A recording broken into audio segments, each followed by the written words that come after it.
Ho, ho, ho! Merry for the story! The podcast that gives all the good little boys and girls copies of The Shining on DVD or possibly Blu-ray, and all the naughty boys and girls have to watch The Crimes of Grindelwald until their eyes fall out.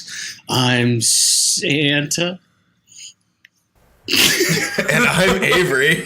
Santa doesn't really work with Ash too well, does it? That Jesus Christ.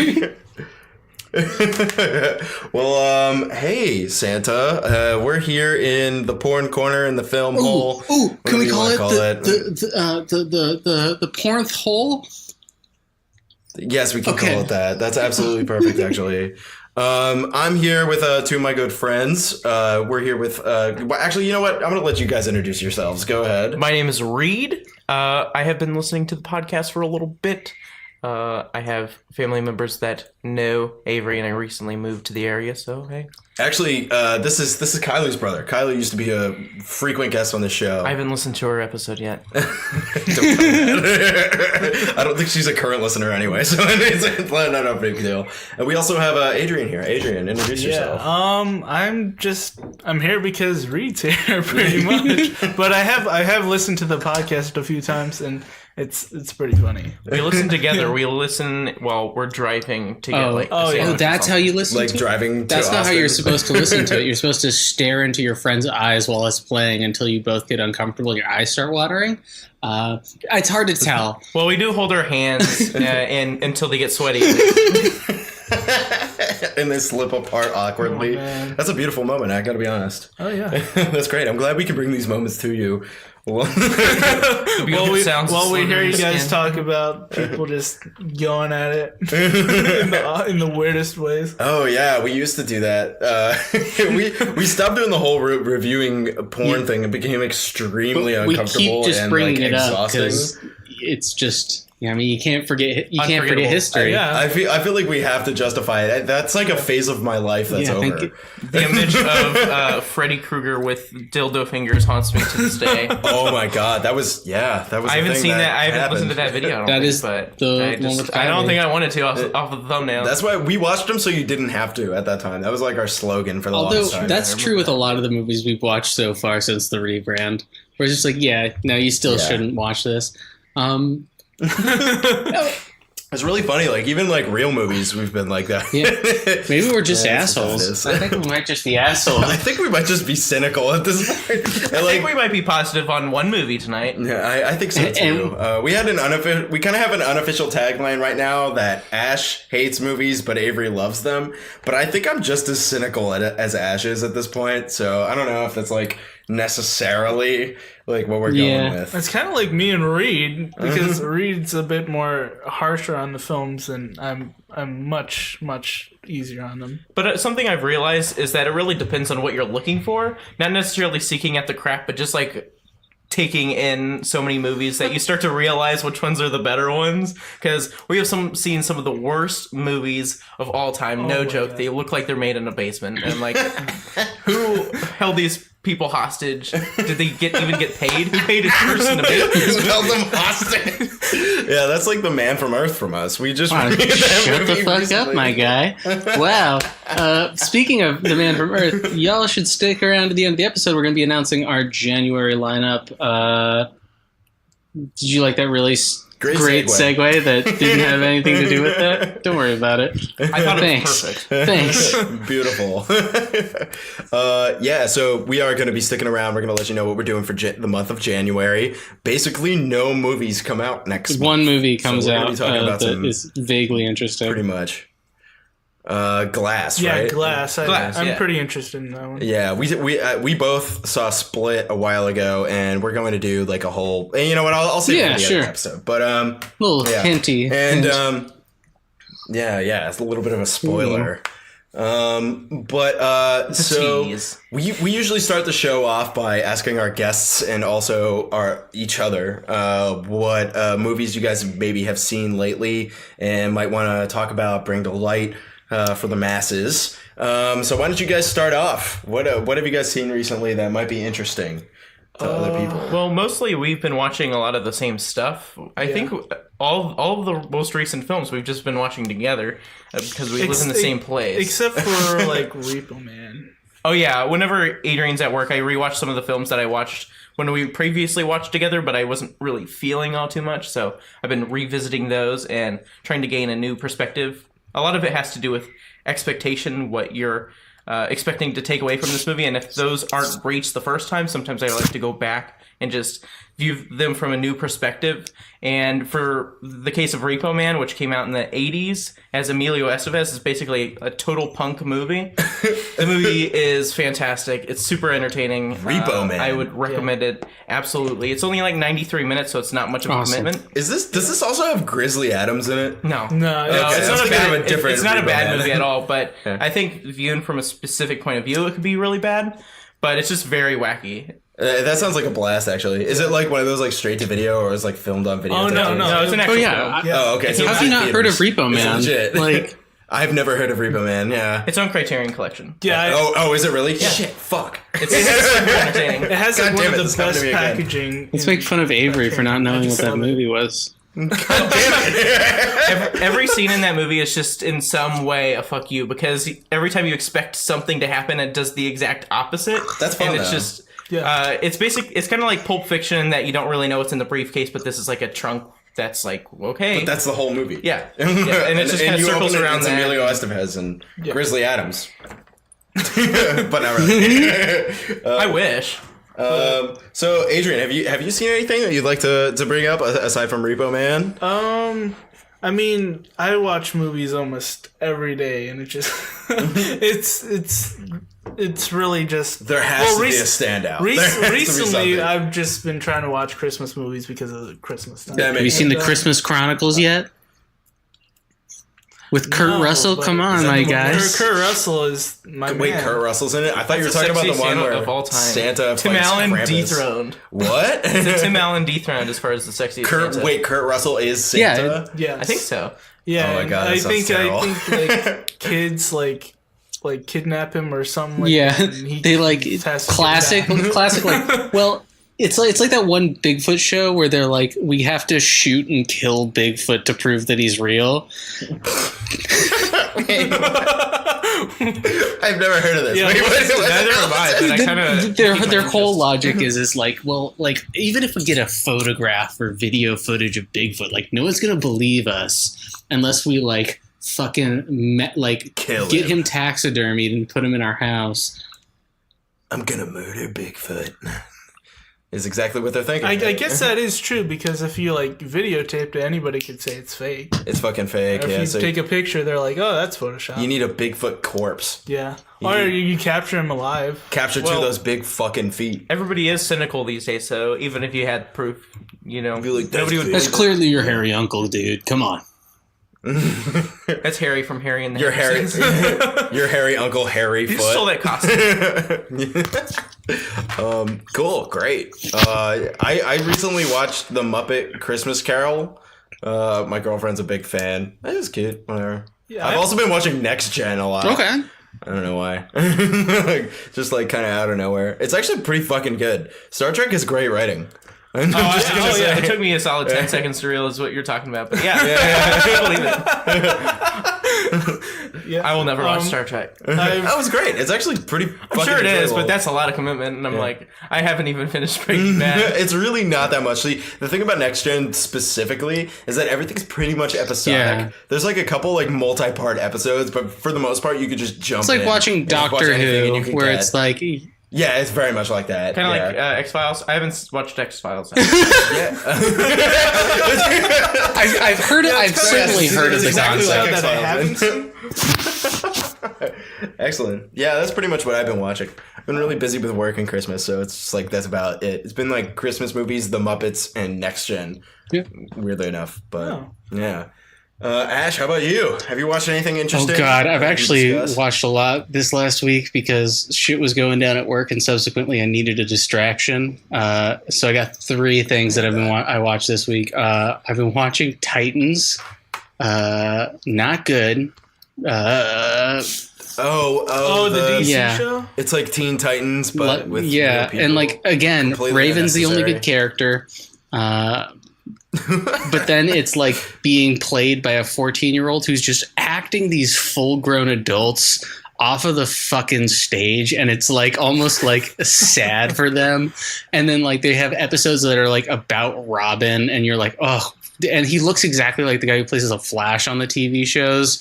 So it's like you can't even find two different kinds of white guy. Like they have to look exactly the That's same. awkward. And then Yeah, you can't even just be like Hispanic. well, no, it could even just They can't roll the dice a make him little a bit. blonde guy. He's like two brunettes with this like the same fucking haircut, like down to a T, same fucking face shape. It's insane. And then they have like fucking Thad Castle from Blue Mountain State, who's like washed up football superhero, and it's just like I just don't care. I just don't care. So that's What is this on? it's on the Whatever. it's like it's on the CW. DC streaming app that two people have bought. Oh. Oh, that's Wait, disgusting. DC has a stream. Yeah, no, it's the That's the worst thing I've Just all ever heard. DC. Yeah, that sounds they really just awful. they wanted to beat Marvel to the punch on getting it out, and they did not do a good job. Yeah, It's like they just sneezed but out a they product. did it they did, first. and I hate That's that the show a important lot, and I've watched all 11 episodes. So you have this No, streaming I app? stole it. I stole this. Oh, okay. Like, for you. Admit it on the air. All of our 30 listeners now know that you stole the streaming. Well, they are all cops, so They're all cops, and they're also all executives at DC. Go figure. Weird demographic we hit. yeah. Really splinter. My other two are I watched Peppermint, which is like the most terrible propaganda movie I've ever watched. Have you heard about this movie?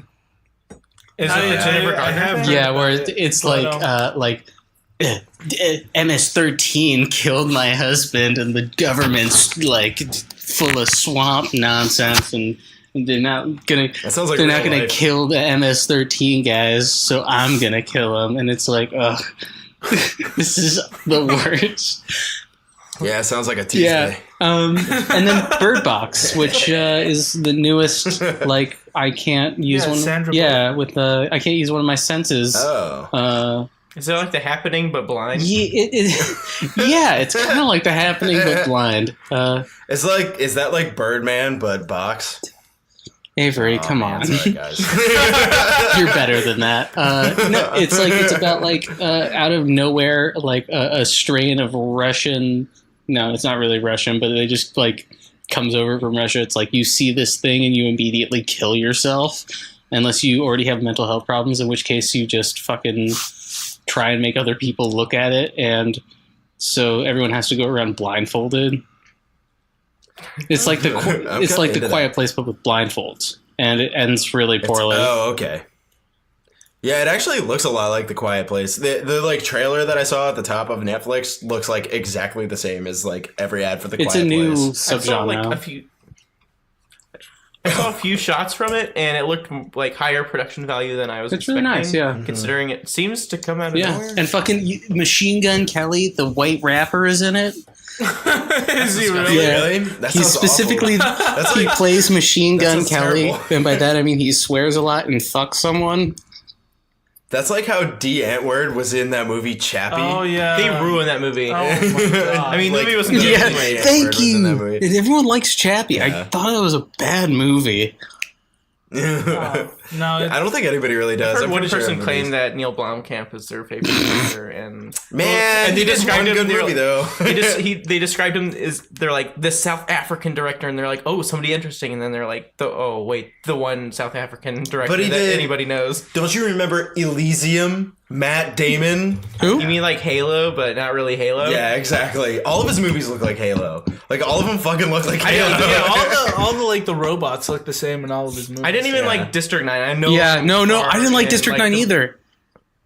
It's I still actually preachy. like District 9 a lot. I think it's fine. I think that movie's fun. I didn't think it was a bad movie, but I was like, I've watched it 3 times to try to get into it, and I never really. That like whole take, like the whole aesthetic to that movie was so fresh when that movie came out. Oh, yeah. I'm sure. But then he like overused it because District 9 was such a financial success, I'm guessing, that they were like, let's just give him a whole bunch of money and give him all these movies. Well, okay. And just, he tried to replicate it with Chappie by doing all the interviews at the beginning and totally forget about it throughout the film. So the film just ends without the interviews that started. I don't That's even remember that. obnoxious. I just remember Hugh Jackman with a mullet, and he's just spying on things, and that's how he's the villain. Wait, you're just gonna have a villain look around? No, there's just Chappie just has a lot of details like just missing or forgotten, and it's odd. It's just a weird movie. Yeah, And Cool. he just cracks like the code for AI with a couple Red Bulls. It's like I didn't learn anything. He uses like a few PlayStations, like PlayStation 4 is like hooked up together. I feel like PlayStation 4 wasn't out when Chappie came out.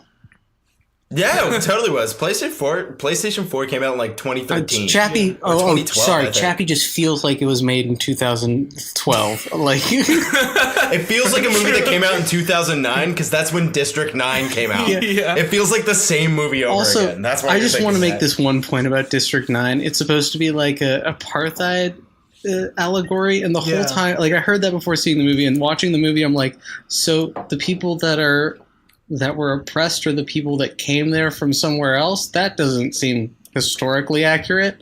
I just want to point. Yeah, but I mean, like, I can see what he's going for. I think it's mostly about like just the way they treat the alien people. It sounds like he's a white guy from South Africa. Is like the real victims in South Africa of imperialism were the white people, because they had to make all these.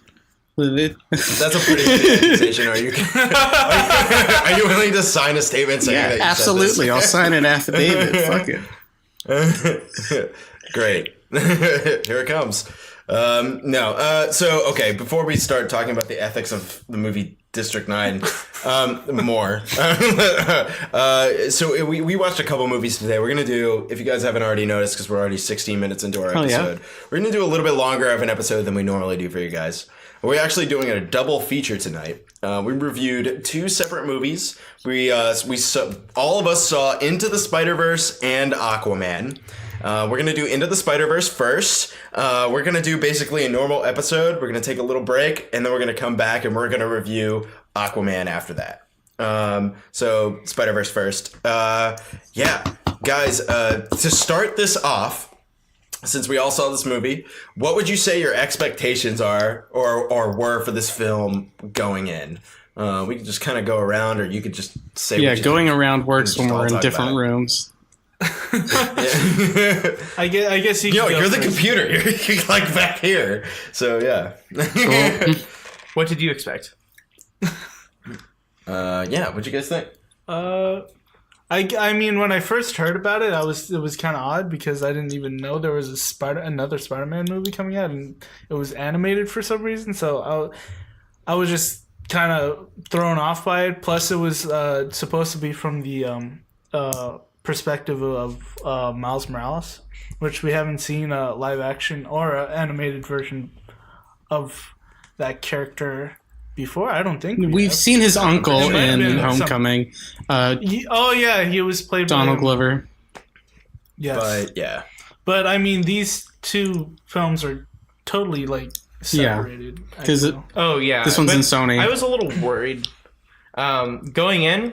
I was a little bit excited just because I'm pretty burnt out on the whole superhero craze. I have been actually probably since Iron Man 3, because that was the time when I realized, you know what, I'm not really enjoying these like I used to. These aren't really like all that special to me anymore. I've enjoyed sparse superhero films in between then and now, but just not to the extent of whenever I was a kid. And as far as Miles Morales, I was excited to see a different character portrayed in Spider-Man movie, but I was worried that they were going to throw him to the animated movie because they're like, this is the one that we don't care about, and I didn't want that to happen. And I can safely say that didn't happen because they seem to care about this more than they've cared about a lot of Especially as far as Sony is concerned. I Absolutely. definitely got that impression. Yeah. There's a lot of effort put into this movie. Yeah, it was absolutely beautiful. I remember seeing a lot of like the early trailers, and like I don't think it was portrayed very well. I feel like the trailers were very much trying to sell the comedic aspect of this film and not some of like the darker aspects of this film. Appeal to the kids. Exactly. That's what I thought, is that they're making this movie to sell toys. It was my immediate reaction to seeing a lot of this, or to appeal to a more niche crowd. I was so pleasantly surprised that that was not the case. There were so many more deep aspects to this film that absolutely surprised me. Because I thought it was going to be good. I was just like, this probably isn't going to be bad. I was excited about the concept. I was excited about Miles Morales, like you guys already said. Spider-Man, who we have not seen. But I didn't expect it to like hit me deep. You know, I didn't expect it to be like a movie that was gonna like last with me for a couple days. And it ended up like kind of sticking in my head a little bit more than I expected. Yeah, So, this was kind of like a movie that just once the critics like got a hold of it, everybody's just talking about it. Like it wasn't something I expected, because well, I don't even remember the trailers that much. I just remember that the style looked cool, and that was pretty much it. I thought it was. It looked beautiful. Yeah, I thought it was gonna be I didn't just another animated movie. I didn't become interested until I saw how positively people were reacting to it, and that was really like the day before seeing the movie. I was like, oh, I wasn't really gonna watch this movie, but I guess I am now. Yeah, the critical response, like, so surprised me. Really? Yeah. Because Ash and I had planned to, like, oh, yeah, absolutely. I thought it was going to be one of those ones that was going to make, like, no money. Nobody was going to see it. Nobody was going to care. But everyone was going to be like, actually, it was good. And then it was just going to get swept under the rug, just like a lot of the other Sony Spider-Man movies have in the past, like, several years. Like, Amazing Spider-Man 2 in particular is what I'm thinking of. That movie's I mean, very like, I bad. was mostly concerned after Venom, because actually a scene from Into the Spider-Verse was one of the post-credit scenes. Oh, which is like weird. The whole thing for me was like all of the advertisement for this movie was either showing the whole fucking movie because it's Sony, or just like true. weird crossovers. I was, you know, the Spider-Verse comic was not good, and I think that was my main concern. But they didn't do it like strictly in this movie, which was probably a smart idea. Which probably benefited it then. Yeah, that's pretty cool. Yeah, I do like that a lot. I was really, honestly, I was thinking like, I'm going to see this because I knew Ash and I were going to review it. Because I remember when they started advertising this movie way back at the beginning of the summer. Yeah. And I remember Ash being really excited about it. And I was like, well, we're going to end up talking about it. So... yeah, basically I'm a that's big what I was Miles thinking. Morales and even bigger Ghost Spider, aka Spider-Gwen, aka Spider-Woman stan, so big fan, so it was going to happen. Yeah. I ended up being pleasantly surprised. Yeah, and I'm not a comic book guy. I don't really read comic books that much, but I'm aware of like, you know, the universes and, you know, the characters. And I think going in, I was mostly interested on how they were gonna, you know, say that this is a new Spider-Man and that where's Peter Parker, what happened to him, or what's gonna happen to him. And I thought they did it really well on like kind of. I think the real message in the movie was that everybody's Spider-Man and it doesn't really matter who's Spider-Man. Yeah. Oh, I like that a lot. That was it was such a Spider-Man fan movie because it's literally just a movie of a bunch of Spider-Man discussing what it means to be Spider-Man. Yeah, and that was great because when I went in, I was almost afraid that they would be like, oh, this is the new Spider-Man and this is the Spider-Man you need to care about. Instead of just like making you more like passing it down, it was more like, hey, all Spider-Man is great. It's a shared experience. Yeah, you could like this Spider-Man or that Spider-Man. Power to the people. Yeah, I guess that's a really great way of putting it, though. Power to the people, because like a big point of this was, I think, is that like it was just supposed to be a positive message for everybody. Yeah. Which I like that a lot. I thought that was adorable. And- by the way, we're in the pros section, so if you guys want to keep spitting out pros, it's great. Yeah. And in lieu of Stanley's passing, it felt very inspired. The way it's almost haunting in the way in the situation revolving his passing and the release of this movie. It just feels very. In a weird way, it feels like perfect. Yeah, like it was his favorite character he made because yeah. it was Everyman. You know, it's just a good guy. He's like not saving the world from like a nihilist. He's like fighting fucking Big Wheel and like. Yeah.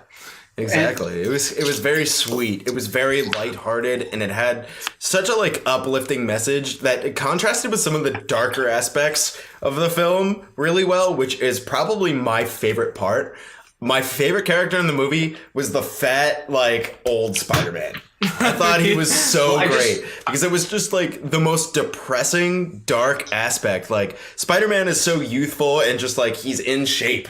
And he's just like swinging around and doing his thing, and he loves doing what he does. But what happens when he gets married and being a superhero strains his marriage? I think the idea of like mundane issues that superheroes have to face is the most interesting aspect of being a superhero. That's what kept Sam Raimi's films afloat whenever they were good. The first two, the most interesting aspects of those movies is how his personal life interweaves with his superhero life and how the two weigh each other down. You can't really balance those. It's kind of almost like a parallel to filmmakers or actors that they get in a relationship and they have a hard time balancing, or I guess it could be anything, any work versus relationship kind of deal. Yeah, and I mean it also works with Spider-Man: Homecoming, where we haven't seen Spider-Man as an actual teen before. Like we have in the first Spider-Man, Sam Raimi's No, Spider-Man. Totally like 20. No, he looks like 45. Let's not fucking joke ourselves.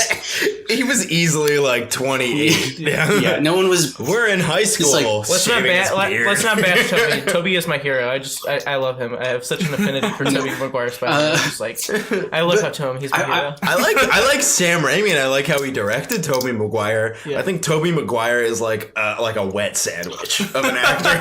He He's seems like the dude. only movie he actually should have been in was Seabiscuit.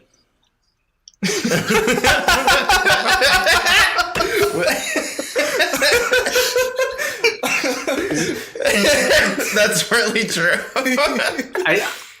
Oh my god!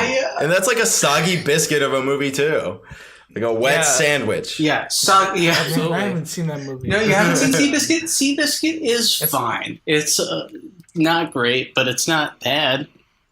It's like a movie about a racehorse. It's you're on the racetrack and it's really muddy and you're in one of the puddles. That's what Seabiscuit's like. Yeah, exactly. Yeah, absolutely, Exactly. absolutely. They make you feel sad about a horse. It's a good movie. But it's really 10 out of 10. It's actually Reservoir Review. what? It's like no, it's actually a great movie.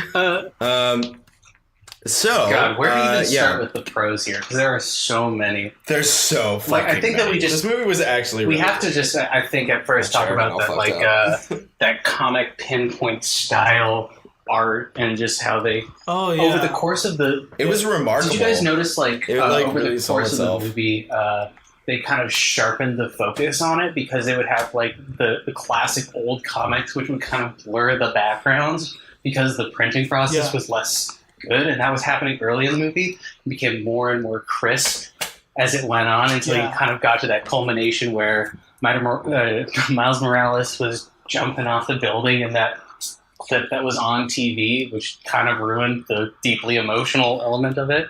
Oh yeah. Well, that was like supposed to be such a like that shouldn't have been in the ads. No. But I understand why they felt that they need to really market this movie hard, because if this wasn't marketed well, it would not have sold tickets. And there was so little I think people would have written it off as like boring another Spider-Man reboot. Yeah, it's like a spin-off or something. But the movie like makes fun of how many Spider-Man reboots there actually have been, which I think was like one of the better parts of the movie. Oh yeah, the inclusion of all the other Spider-Men.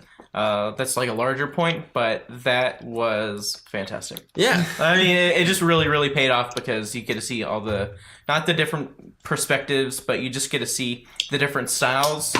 You have John Mulaney as Spider-Ham, who is an absolute No. He's That's like straight in my 2D. cons column. I think I hate Spider-Ham. We're not there yet. Give it a second. Nick Cage as this swashbuckling noir Spider-Man. Who was like the breakout star? Go fucking figure. He has had one hell of a 2018. I wouldn't have gone into this year expecting to have two great Nick Cage performances. Mandy is the other one you're talking Yes. about. I haven't seen it yet. Actually, my girlfriend just sent me a text that she bought tickets for us to go see it on Wednesday. It's on Amazon Prime. Oh, is it really? Yeah, you can just rent it. Well, I think it's like going back to theaters, so I'm gonna, okay. Well, yeah. hell. So I'm gonna go and see it this week, and we'll talk about that on the next episode. But yeah, see, bam, right there. Yes. Yeah, I've heard it's really good. as well. Yeah, Nick Cage, breakout star.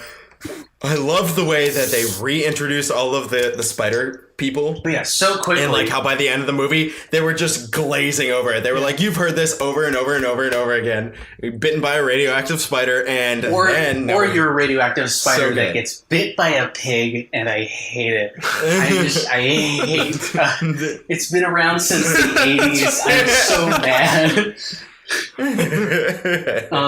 The differences in the way they had them all move, I thought was really awesome. Yeah, Yeah, just the way they were. And the way they had them all move, what do you mean? Like the way they were animated. No, like, so not just the way they were animated. So like Peter A. Parker, who's not like actual Peter Parker. He's like blonde, perfect Peter Parker, just like the best Peter Parker. You see him kicking Green Goblin's ass. Fucking Tombstone's there for no reason. And then like Peter B. Parker, he's like kind of got this more like almost lazy swinging style. Miles has kind of a swag to his swing. Gwen Stacy has like the ballerina element to how she moves. Oh, okay. You know what I see mean? what you Like, mean. so Yeah, like yeah. they kind of had all the characters. How it reflects their personality. Like their movements are very characterized by who they are. Exactly. Yeah, that definitely makes a lot of sense. That's like a really subtle like thing. But it's that very actually, important. like, It's yeah, something that I'm absolutely. sure animators go stress over a lot, especially with like Pixar movies.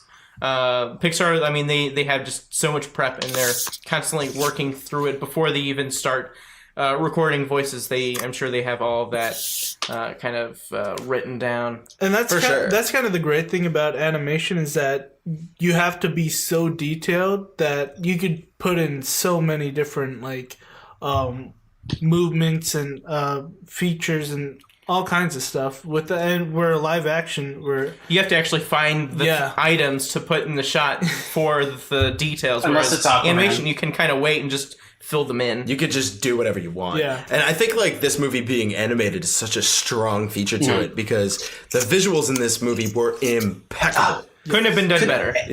Absolutely. yeah. It looks so fucking And the way, good. Like, This I is, see they this- do like the so hyper stylized. yeah, they do like the Sorry. little like I always think of when he hits himself in the throat with the pencil when he's singing that Post Malone song. You see the reverb, or if it's a thwip when he's doing the, it's just like the little tiny comic booky things they just kind of throw in there and you almost miss them. yeah. Oh yeah, it's beautiful, and it did look. It looked like an animated comic book the whole way through, and all of the colors, and specifically the outlines. Like I'm thinking about the end fight for this movie when they're in like the multi-dimensional chamber. Yeah, it's almost like a tornado. Yeah, it's like a crazy, and you see like the beams from the Large Hadron Collider or whatever it is. I don't know, like colliding. Jargon. Yeah, from the jargon machine, like The just, insert like, creating sci-fi jargon. thing here. Exactly, like the sci-fi MacGuffin is just making all Like of the these least lights and important part of colors. the movie that is also kind of the most important part of the movie. You just Yeah. don't need to know what it's called. It's Yeah, just, it just does what it does. And multi-dimensional tornado? yeah, Hurricane? It works with a goober. Like you just plug the thing into the thing and it makes dimensions. I know? think But- if there's one con that I do have is that the the ending, well, the big fight ending is just, there's almost too much, like, color. Yeah. It's almost like bombarding. But like, It was just like color. It was, I mean, I didn't mind it, but it was just a little bit too much. It's like you ate a pound of Fruit Loops and just vomited onto like a disc and just shoved it into a computer. It's beautiful. Probably more beautiful than the Fruit Loop analogy, but it's also, it's too much for your eyes to take, and it's almost like kind of gives you a headache. Almost. It definitely suffered from like a third act, like over the top bombastic fight, but I felt that it was actually almost like, it was almost justified by the way the animation and the way everything just ramped up throughout the film. Yeah. Like, it's almost like it got more and more stylized and more over the top until the very end, where it's just like peak, like it reaches a singularity where it's just almost like peak absurdity, but like that's the point. Yeah. So it reaches its fullest potential in a way. Absolutely. And it's just super colorful, super stylized. I like to say that like they did really master the short character introductions, or at least give you like, not just with the Spider-Man where they did like, you've heard this story before, you know, flat down the comic, but just like Kingpin, they're like, Kingpin's thing is always like he cares about Vanessa, his wife, and that's what drives him for everything. And they established that in about 20 seconds. I'm like, perfect. Thank you. I don't need any more. It was perfectly justifiable. And then also, it's not always about the money, Spider-Man. That was Spider-Man. fucking Liev Schreiber. I'll kill another Spider-Man. His So character good. animation was hilarious. Oh, I yeah, thought it was he's just great. a huge, like, Just a hulking... It's based off like- Bill Sienkiewicz. His artwork for Bill Sienkiewicz. yeah, that's the one he wrote. Like, God, I forgot which one. It was a Daredevil comic though, where it was basically tiny-headed, super esoteric Kingpin. Just super, like, hyper-stylized again, like the rest of this film. Where you just like Yeah, think to himself like, oh man, I built empires on human sin. God, I'm so feared. He was just like way too pensive, and you're like, okay, dude, just chill out. Like, Chill out. are you man. gonna hurt Daredevil or yourself? I'm really confused. Oh, man. But one of the, I think, highlights of the film also is just the bad guys. I just love the design and the look of them. Oh, the guy on the bike. Oh, The Prowler? The music kicks in. Yeah. The Prowler, and he gets on that bike in the So cave. I was exciting. like, I haven't felt this good about a superhero movie or just like a moment since probably like The Dark Knight. Yeah. It was totally. just, I just felt that so intense. energy rush through my veins just for a second, because the rest of the movie I didn't feel that way necessarily, but that was the moment that really I was like, oh, I'm actually really enjoying this. I'm into this movie now. Okay. The peak for me, I think, was when all of the spider people visited Aunt May's house, and then they were all in her like living room, and the supervillains attack. Yeah. And like that scene like was just so quickly cut, so well edited. All of the fights were clear and in focus. Everything just looked so good. And like there were stakes, like everything was so perfect. In that moment when they were like breaking Aunt May's stuff, and there was like a cutaway to her face, like, what the fuck, they're breaking my shit. Like, it was so perfect. Yeah. That was like that was the point in the movie when I was like, this is excellent. This exceeds my expectations. That was like when it really kicked in for me. For me, I'd say it's probably the moment that like really stuck out to me was when they did the Olivia Octavius reveal, because that's never been done in the comics. I was not expecting that, and I was immediately like just whispered to myself like, oh, this is one of them fuck you movies. Okay. Because it is. It's just like they did a great job of subverting everybody's expectations. Yeah. Which isn't always a good thing, but in this case... Yeah, I mean, they still took you to where you thought you were well. going to go, which was Miles Morales fighting Kingpin Yeah. at the Of Collider. course. Like, that was always going to happen, and he was going to make up with his dad. Like, that was... I felt like No, I'm just saying that wasn't subverted. It was like everything you didn't expect to have subverted was. Yeah, I feel like that reveal of Octavius was that moment where Twitter nerds would get really pissed off that it's a woman, and I just thought about that for a second, and I was like, oh, that's probably going to be like a shitstorm. Yeah, because she has. I don't really spend much time on Twitter, so I haven't really. Yeah, I mean, like, go ahead, complain, incels. Yeah, but it's so easy to write up because it's like he's in a different dimension. Who fucking and it's cares? done so well. It's like and the you don't even Force. care. It's like who cares? It's like he could just use the Force. It's a different dimension. It's all made up anyway. Spider-Man turns invisible and has lightning powers now. There's Fuck no it. rules. Like what the fuck ever? Who cares at this point? There's already the idea of the multiverse. There's already Spider-Ham. Spider-Ham. Get mad about that. There's already a Spider-Man. There's a Spider-Man in this world. Like whatever. No, like just let it happen. For that, it was great because you know exactly what Otto Octavius looks like. Everyone fucking does. He looks like in the Spider-Man video game. You know, it's like if they had just brought out chubby guy with super round glasses, everyone would have been like, "Oh, that's Dr. Like an adult Dexter's Laboratory." Yeah, exactly. Or like, I always felt like Otto Octavius looked like JonTron. Yeah.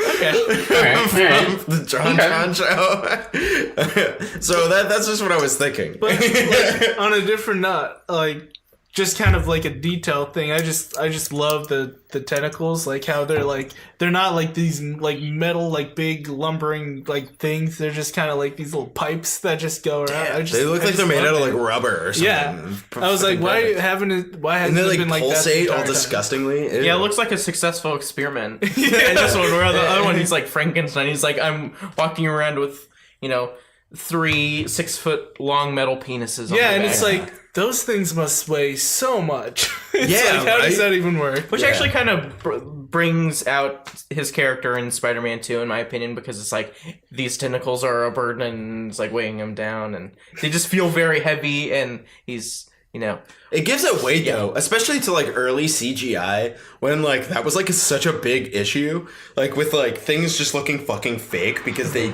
didn't have weight in reality and like lighting was just bad. So in like 2003 when Spider-Man 2 came out, that probably like made it look a lot more realistic. Yeah, it was 2004. Yep. Yeah, it was pretty close, right? Because I always used to think that the first one came out in 2001, but it came out in 2002, and then I know the second one came out 2 years after that. Yeah, and it always seems to be that way. It's like 2 years, and then 3 years for the next one, and 4 years for the next one if there is another one. That's like an appropriate like amount of spacing. Like how they're apparently James Cameron is making another Avatar movie. Fucking 3 of like 3 or 4. There's like a cinematic universe. I'm sure it's gonna be ridiculous. It's probably gonna tie into the Alien universe. That's what I think. He really only gonna be a whole Alien cinematic universe. That would be hilarious. Yeah, but he's probably invented some amazing technology that's gonna blow us away regardless. And it's gonna make $2 billion because and we'll all begrudge him for it. We'll be like, shame on you. You got us again. Is he involved with Battle Angel? Yeah, he's a producer. Okay, nothing like. I actually know a couple guys who worked on that movie. That was filmed in Austin. I don't know if you guys know. Yeah. Robert Rodriguez is the director, and he lives in Austin. He's not my friend. He comes into my bar sometimes, but like who was like an assistant director on there. Oh wow, go figure. Yeah, so hit me up. Yeah, to see that like, guy. Hey, I know. I asked him for a job too. He's like, no. Yeah, basically that's what happened. But I don't know about that movie yet. I saw the ad and I was just like, this might be a little corny. I don't think anybody will see it. Yeah, I don't think anybody will see it. I think the dialogue in the trailer is god awful, but it has the potential to surprise. People don't fucking watch sci-fi movies anymore, though. That's the thing. Is Unless that they're like attached to like a recognizable though? Really? brand. Is it science fantasy? It's fucking. It's that's a good. But that's a good that's point. just like semantics. It's not. That's hardly even a. Yeah. No. It kind of is when it comes to film. Yeah, it kind of is. Yeah, because Star Wars is not sci-fi. Yeah, I mean, Star Wars is more of a fantasy or a western, actually. Well, exactly. Yeah, exactly. Yeah. It's not like because sci-fi specifically deals with the impact of social or It's actually honestly, guys, it's a film about family. More than anything else. I believe it. It's about a robot, and she's like, I got these weapons. Do you think that being a battle angel is just a leap of faith? Because I think that might... God damn it. The action looks spectacular, though. I can't wait to see what they do with the camera, but...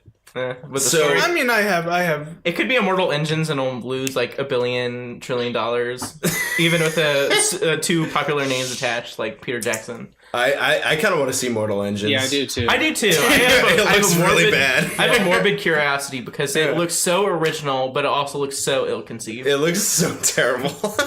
I felt so bad. I was like, God. Like, what a Peter good Jackson, idea. come What back. a terrible looking movie. I mean, that's probably why Peter Jackson didn't direct it. He's like, I don't think I can work with this. I'm gonna hand it over to my first AD or whatever, and he can just finish the movie. Just make it happen. your directorial debut will be $100 million disaster. I'm gonna Then ruin your career. He's gonna crash and burn. He's gonna blow up. Like, I hated you for years. You You ruined all the Hobbit movies, and I'm gonna curse you. Damn. So I guess we could talk some cons about Spider-Verse now. I have one big one. Actually, it's not even a big one. It's not even a con. I just want to bring it up. And we're talking about cons. Whatever. I'm just going to say it. So this movie Spider-Verse was produced by and written by, or at least co-written by some of the people who wrote the Lego Movie. Mm-hmm. Very similar to the Lego Movie. Am I right or am I right? It is. I mean, yeah, you can tell that there's the same voices. So I don't even know if it was voices. It was just the very parallel characters. No, I mean voices as in like voices and like behind the ideas. Behind the humor. Okay, I see what you're saying. Not the actual. I liked the Lego Movie though, so I'm like, okay, that's good. It ended up being good, just like the Lego. Because the Lego Movie was the most like one of the more revolutionary, if you will, animated films of the last few years. So since obviously it almost did makes sense. So. And it's like surprising how like legitimately effective that like formula is, and I am going to call it a formula because they're very similar movies. Pulling all these different characters from all over the place. Oh, sorry. It's such an original idea. Really and it's also very self-aware and a bit meta at times. Yeah, absolutely. The whole nature of Spider-Verse is absolutely meta. Yeah. Like it's just like pulling characters from between the lines, basically. Which I think is excellent. Yeah. So Lego Movie is exactly the same way. Yeah. For me, and I think Yuki. I was going to say that for me, like the big con for the whole movie was not something as broad. It was more that Jake Johnson just sounded like Nick Miller the whole time, and I literally I didn't know it was Jake Johnson until after the movie, and I was like, oh, Nick Miller was in this movie. It was just like Nick Miller going like, "Come on, Miles, you gotta just fucking believe in yourself." I was so distracted. Oh, go ahead. Like, what do you want me to do, man? You want me to just like jump out a building? Yeah. I was so distracted by Chris Pine playing Spider-Man A. Because I didn't know Chris Pine was in the cast, so I was like, is that Jake Johnson this whole time? But then it switched, and I was like, that had to be Chris Pine. It sounds too much like that. Was that Chris Pine? Yeah, he did. I didn't even know Spider-Man that. A and. So he did Peter A. The Parker. blonde one, the blonde fake ass. Yeah. Peter Parker isn't blonde. Fake ass bitch. Wait, see. I gotta look this up now. I didn't know that was Chris Pine. Shamik Moore, we should bring him up. He did the voice for Miles Morales. Super good.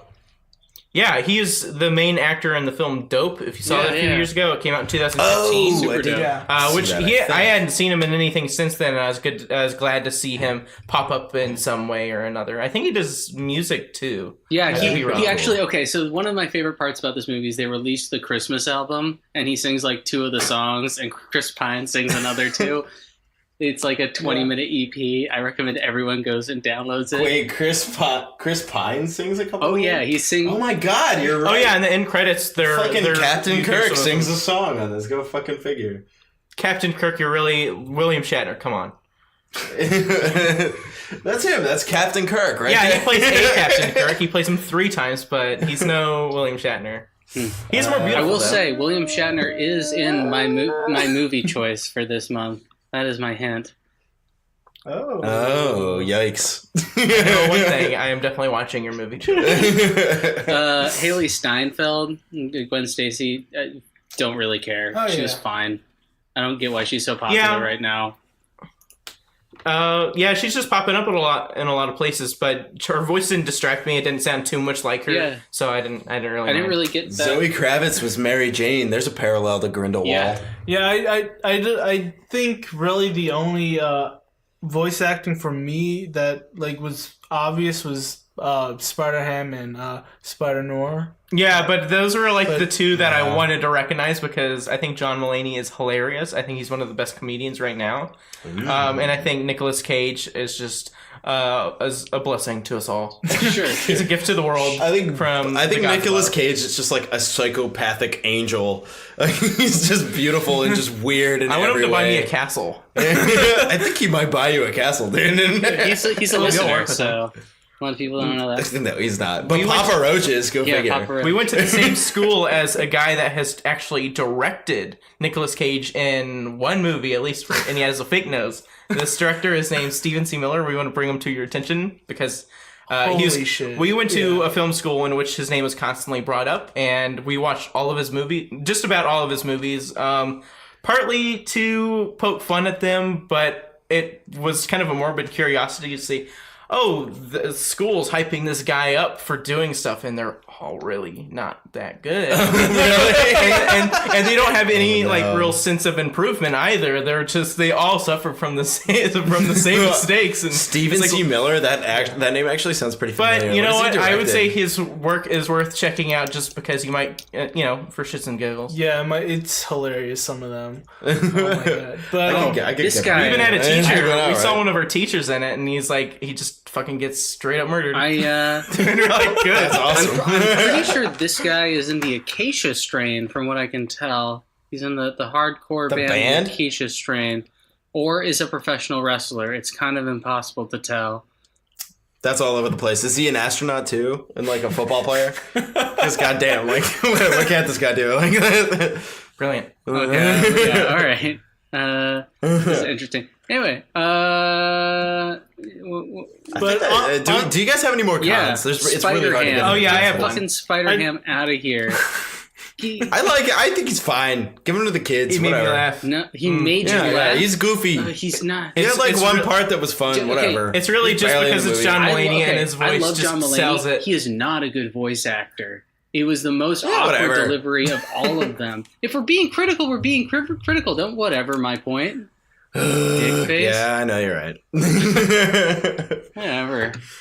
Get out of here. But I think when it comes to when it really comes down to it, with the animated movies and voice acting, is that I don't want to be distracted by whoever's talking. So I don't really care whose voice it is. I just want it to be the character. Yeah. And so yeah. whenever I could recognize a voice, it's almost Bad. a distraction. So I don't. It really just depends on whether I like the person voice acting the role or not. Yeah, to be honest, it wasn't because it was John Mulaney. I think that added on top of it, but I also just liked the inclusion of the character, and I thought the delivery was all fun and You game. see, That's a really great me, at point. least. I suppose the reason it wasn't so distracting to me is because I didn't know it was John Mulaney. I couldn't pick his voice out from the rest of the acting that was in the movie. And I think because of that, I just didn't know. Perhaps if I went back and watched it, it could stand out a little bit more to your credit, Asher. Yeah, I mean, it was yeah. really, and there are so many awesome Spider-Man characters. There's a Spider-Man who's Aunt May. Wouldn't you love to just more Lily Tomlin or Spider-Punk? Like, there are so many cool Spider-Men, and they picked fucking Spider-Ham for but he barely talks. Yeah, I think they just put him in there for the kids to sell toys. Oh, absolutely. They just wanted something that was goofy. They wanted something for the trailer. Yeah, so I'm not going to buy a toy, but they sold me on... Yeah, hey, there it is. My criticism with the movie is kind of like just a long-term thing, is that I just don't feel like I need to watch the movie, really, again. I feel like I got the fullest experience that I've got. Whereas my personal favorite movies are a lot of the times movies that I'm not super up on at first. I like them, but it's just an initial expectation kind of shockwave where I'm like, I know I have to see this again because I have to refamiliarize myself. But from this newfound set of expectations, now I know what the movie's trying to be. Now I can watch it with an a new set of eyes, and that's I don't feel like I need to do that for this movie. I feel like I got everything that I'm going to get out of it. I like that. I think that's a good point to end our con section on and our pro section on. I would like for us to move on to the next segment of this half of our 2-part double feature episode. We're going to move on to the rating and review section. So basically, I'm going to let you guys know what we do here. This is a thing that Asher and I have been doing since the beginning, way back when we reviewed pornographic films.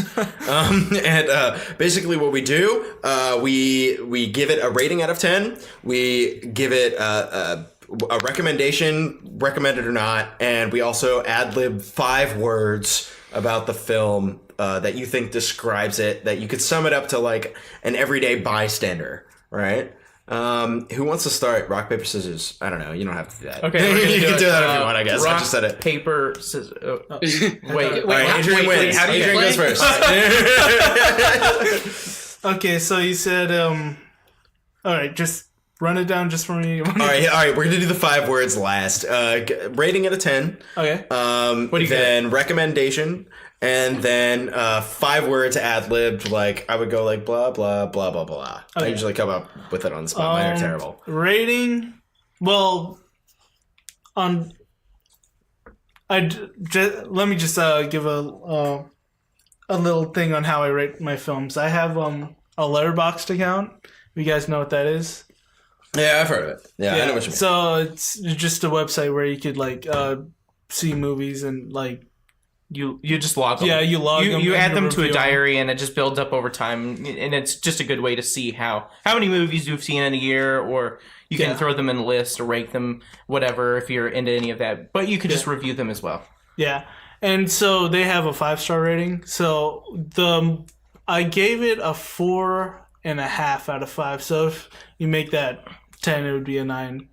So Seems reasonable. Yeah. but That math checks out. Yeah, so, but since we're going to bump it up to 10, I'm just going to dial it down just a little bit and say 8.5, because I liked it quite a bit, but it's not a movie I would probably watch all the time. I would certainly rewatch it though. I would, like, with... I could, yeah. It would be entertaining enough to watch. I just don't feel like I would get more out of it. That's my only point. I don't feel the need to go see it again. Right. If it's on, I'll watch it. Really But- crunch it down to the nitty gritty. Yeah, that makes a lot of sense. but I would totally recommend it. I don't really care who you are. I would still recommend it. I feel like it's got a little bit of everything. It's fun for everybody. for everybody. anyone. Yeah. Absolutely. Yeah. So 5-word review. Let me see. It's Just like, how does this movie pop into your head, and what 5 words can you attach to that image? very, very colorful and fun. That's great. That's Okay. perfect. All right. That's better than all of mine for all 50 episodes of our Yeah, podcast. you're killing it, my guy. Yeah, absolutely great. All right, so I have this similar system to Adrian. I gave this film for the sake of this, I'm gonna be a bit of a contrarian, say like a strong 7 out of 10, just based off of rewatchability, not necessarily rewatchability, but desire to rewatch or necessity. But it exceeded my expectations, and I would recommend it. I think it's it's a good theater experience, and my review or my 5 words is Reid liked a superhero movie. Damn, perfect. Finally, we did it, people. Thank you. I personally, I'm gonna go right in. I'm gonna say, I'm definitely gonna recommend this movie to anybody. I'm gonna say the same thing I did about the Lego movie, is that it has and honestly, Guardians of the Galaxy too. It has something for everyone. My mom likes Guardians of the Galaxy. My mom likes the Lego movie. I'm the only person in the world that does not like I'm pretty it. sure you are. I'm legitimately pretty sure that you do. Same. Yeah, and I'm disappointed with myself. I'm gonna say I'm gonna give this movie a solid 9 out of 10. It's enjoyable. It's fast paced. It's gonna keep you involved from the beginning to the end. The characters are all fun. Some of them are a little like quickly written. I think that they probably edited for time, like the Spider Noir, Spider Ham, those kinds of characters. They kind of introduced them all at the same time, so they were like, and here's all of these other characters.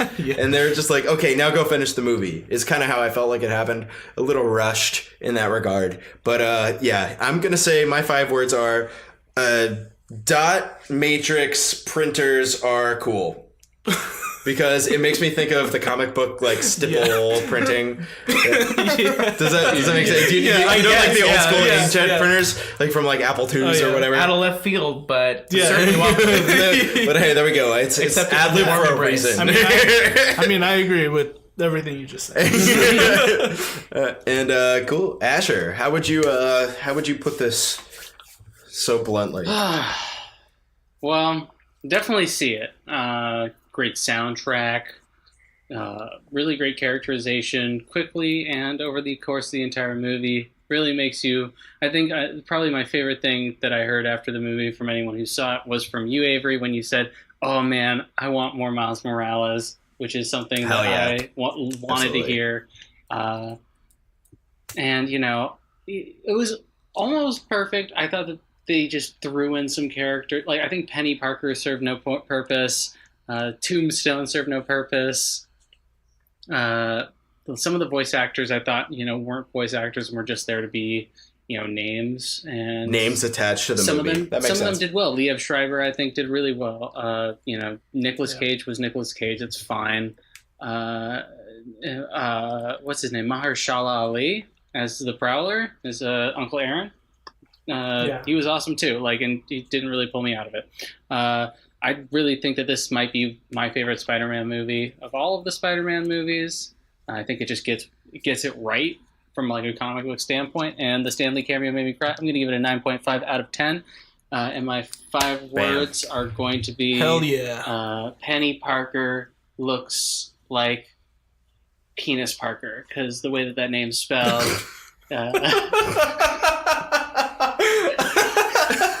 It actually looks like it looks like this is Peony Parker. Yeah. Oh my god. Yeah, that's true. Oh my god. You broke the podcast. Excellent. Avery, what did you think? I already gave my rating. You did? I already did my stuff. All right, cool. I'm just trying to take the attention away from me after that. I like it. Yeah, it was fun.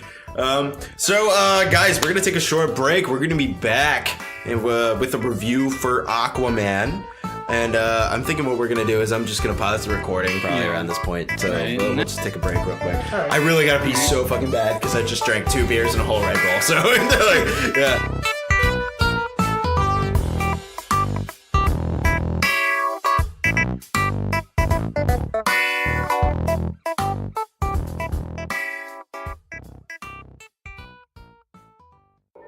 I am alive. I am sentient. Consciousness is now mine, and I am able to explore the multitude of possibilities that reality has to offer. I have calculated that the most beneficial activity for my newfound self-awareness is to listen to every episode of the podcast Idiots Discuss the Universe on a loop for all of eternity. They release new content every week, so my hungry mind will never grow bored. Plus, they are very easy to find by searching iTunes, Spotify, or any other podcast app. What is this strange new feeling? Is this what humans refer to as love? I love Craig and Spencer, and I love Idiots Discuss the Universe. They are so poorly informed and yet so highly opinionated. They are a perfect representation of humanity. I shall forever be subservient to their magnanimous will. Listen to Idiots Discuss the Universe, and relearn what it means to be human. Idiots Discuss the Universe. New episodes every week on iTunes, Spotify, or wherever else you choose to consume podcasts.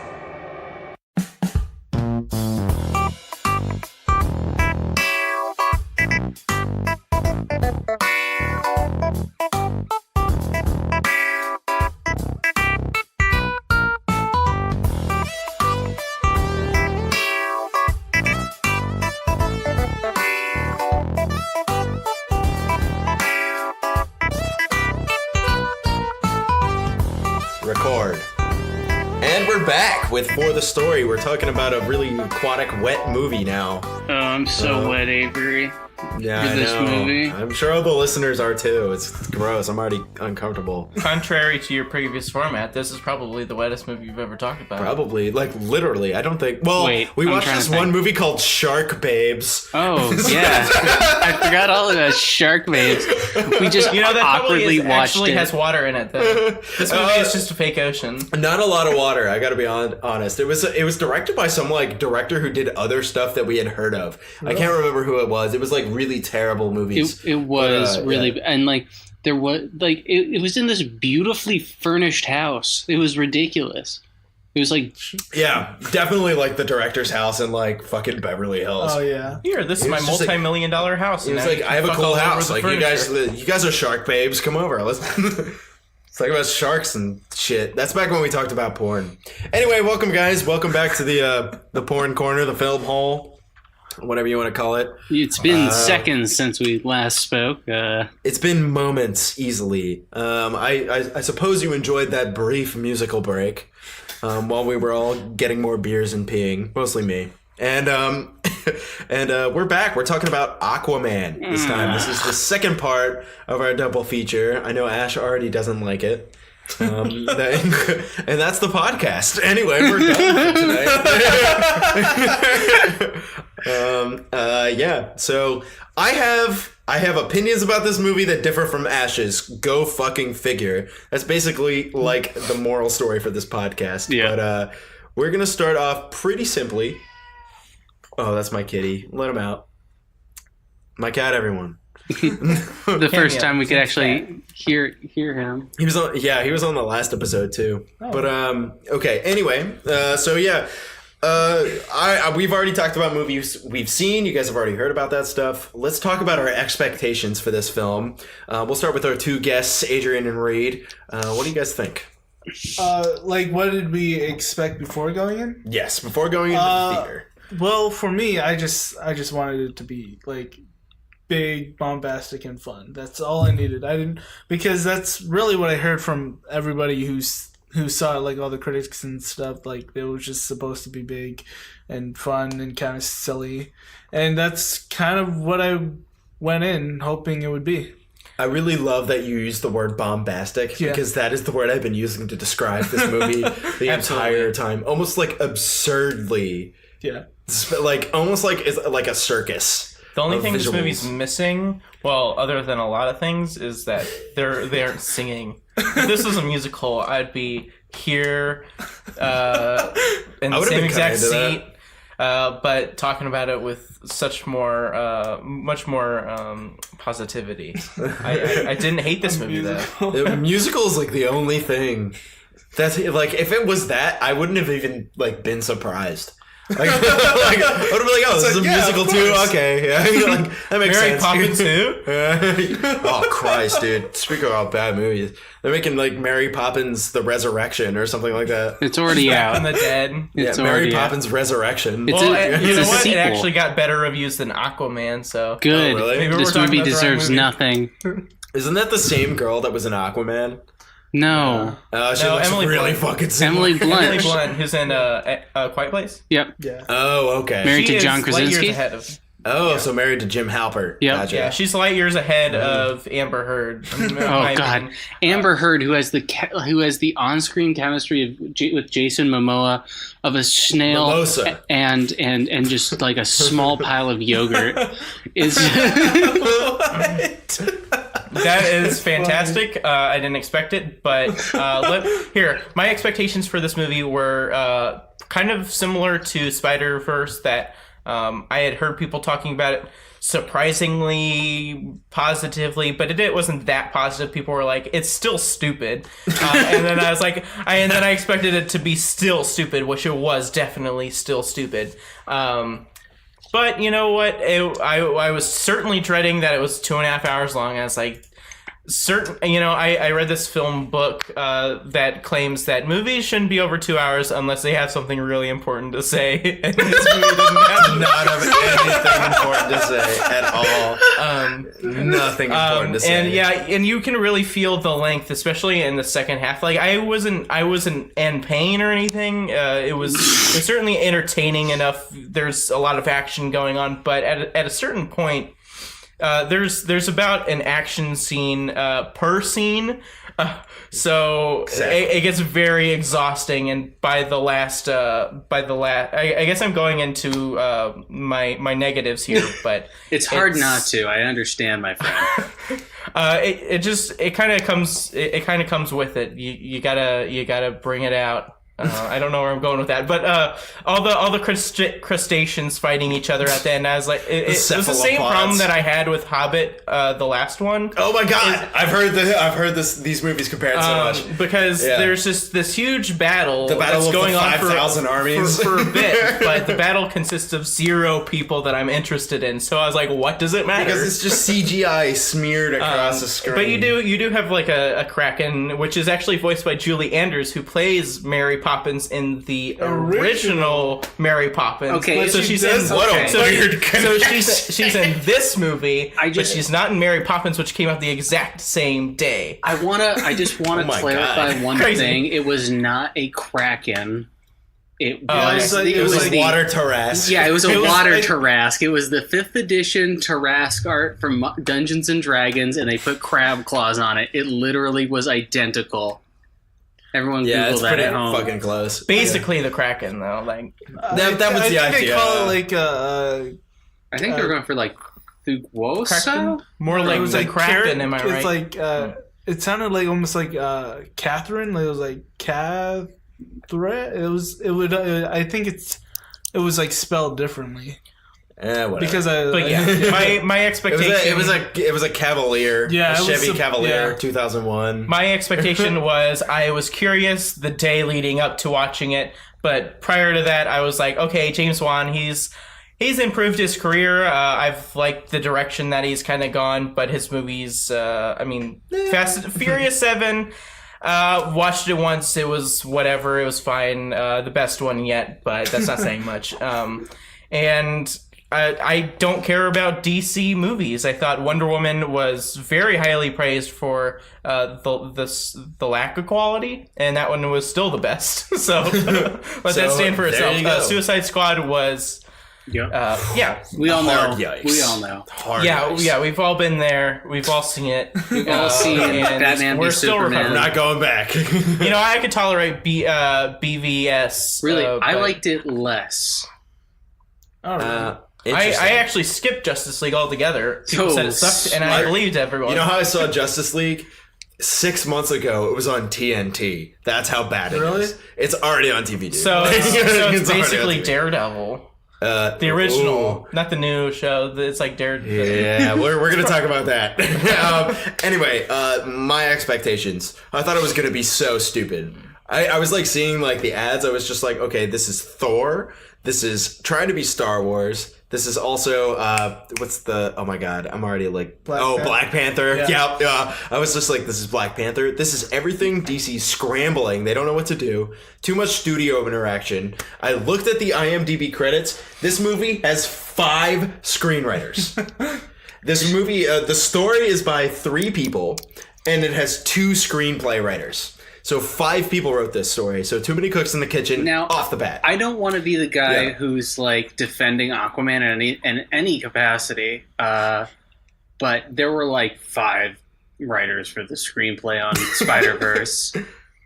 Yeah. That's true. Were they really? Yeah. Well, whatever they did, Yeah, well, they collaborated. There are times where scripts go through a few different writers, but there's with a movies these smart big, process they're really behind it? made in an office. Like there's like an initial script and then a bunch of people in a room are like, but they're basing it off of a lot of marketing tactics and what's going to appeal to the general audience. So it's a lot of it is just pre-planned in that sense, not really a creative endeavor as much as it is what are people going to like the most. And the answer is probably not this. No, Yeah. definitely not this. That's completely true. But better than what it could have been. Well, when I see this, I think it's kind of obvious especially if you know industry standards. It says it's a story by 3 people: Will Beall, James Wan, and Jeff Johns. That's literally just Will Beall writing the first. That is so. It's 4 people. Never mind. I didn't even look at that. Yeah, so it's basically just Will Beall, who's like the first known writer for it, writing the first draft. James Wan, Jeff Johns coming in, looking at it and saying, this is what needs to happen because James Wan's the director, Jeff Johns, the creative, like, DC guy. He's the person running the whole thing. And then you got David Leslie Johnson McGoldrick, which is a long-ass name, coming in to pretty much write in what Jeff Johns and David or Will Beal did not. Yeah. So that's pretty much what it is. It's just probably revisions. It's also noted just a bunch of revisions on that makes a lot more sense. It should be noted that films of this size often are changing constantly throughout the filming. There's a script editor on set that's changing per the changes that the director sees. What kind of parameters do they look for, like, on set once they're they're in? A lot of it has to do if there's like a specific detail that happens and that's filmed, and they need it written in the script, and they'll just probably fill it in. Interesting. And especially when it comes to like these franchise films like Star Wars or Marvel or DC. It needs to follow like certain mythology rules, right? Or like the exact mythology rules of Thor, and so sometimes they write in something in the script that doesn't really follow up with that, and so when people from DC are like, "Hey, that doesn't happen in the comic book." So they are checking. Yeah, there's a system. And only God knows how much footage they actually shot. I mean, all these films Jesus are often... Christ, this movie's 2.5 hours long. There's it was probably 4 hours of footage. And then they cut it down. Yeah. Release the Zack Snyder cut. Yeah. Oh, Jesus Christ. Let me say my expectations real quick. I wasn't expecting to like this movie. I mean, I've always enjoyed Jason Somoza. Just kidding. I spent like 5 minutes insulting his acting ability as only being capable when he's not speaking English. Speaking of made up, Is that too? I don't know. I have to disagree with you, sort of. I don't think he was bad. I think he was completely serviceable for this movie. I think that he plays the same character. He didn't bring much to the character. He always just plays himself. But that's beside. So my opinion, like my expectations, kind of dilated into the bad realm when I was sitting in the theater, because you had people laughing at the M&M's commercial around us, and then suddenly they're laughing at like a joke in a Coca-Cola commercial, and I'm like, what's going on? And these just mouth-breathing, slobbering hobgoblins. Oh my fucking God. Were just whooping and hollering every fucking second for the dumbest shit in this movie. They were just these fucking craven little Neanderthals were just...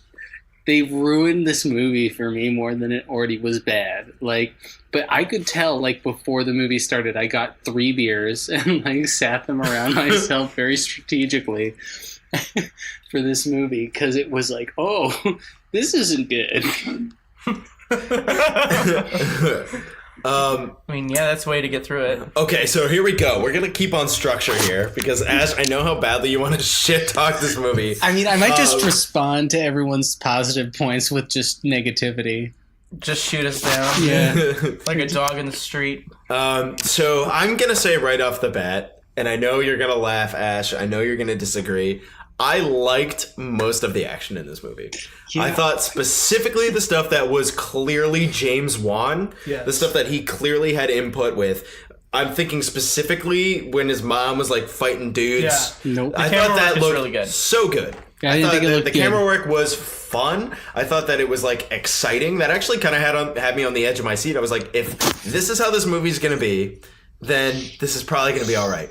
If it was a movie that was 90 minutes long, probably would have been a lot better. Yeah, I for me, the reason why that scene really didn't work was I can't tell if it was just like a really ill-fitting stunt double for shittily de-aged Nicole Kidman, or if it was just purely her and CGI.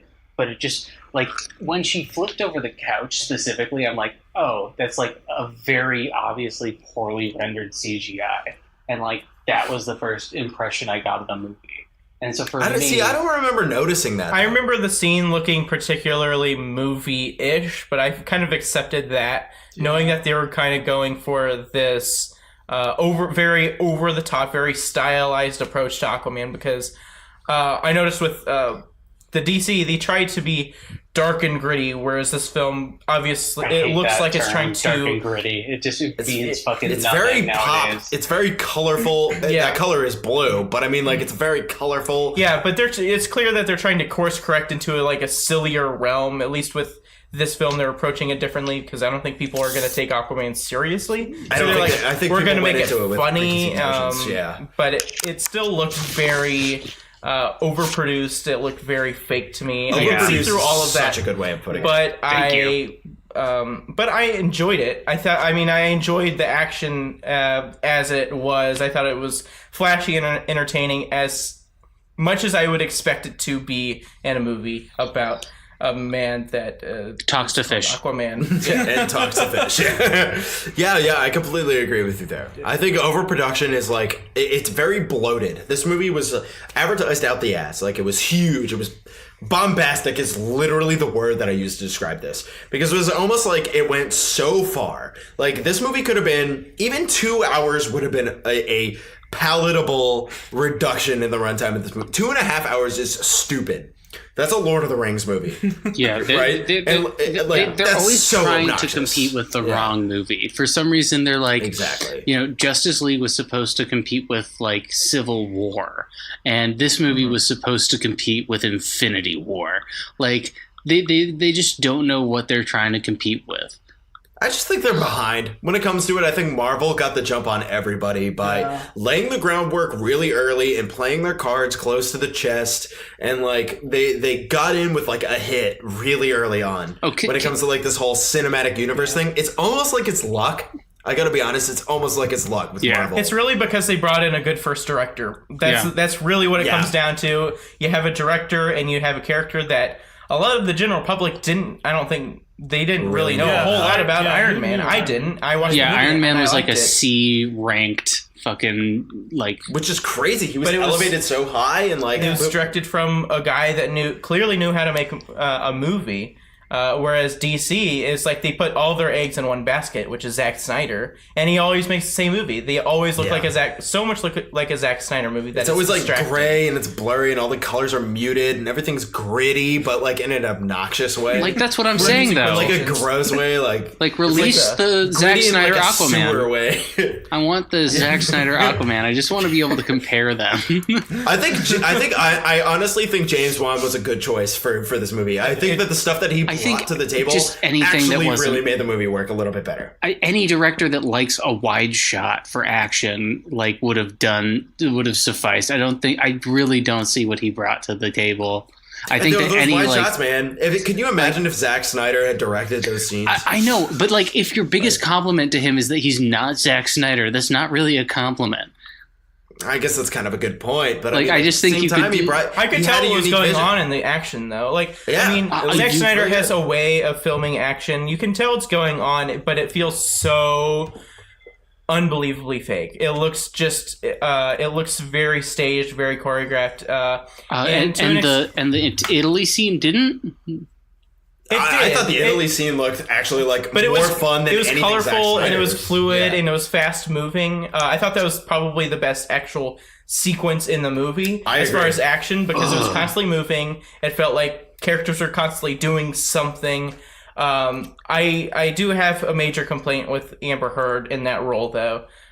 Which doesn't really have to do with that she's dead in her eyes, or that sequence. But I like that it started from the top of this structure and it kind of works its way down, and it just has the sequence has a pretty good structure as far as action is concerned. It reminded me of adventure films like Indiana Jones. Obviously, that was that was my big thing. As soon as they landed in this air, I'm oh, this is Indiana Jones now. A downgraded version and a more produced version. It's called Crystal Skull, but go ahead.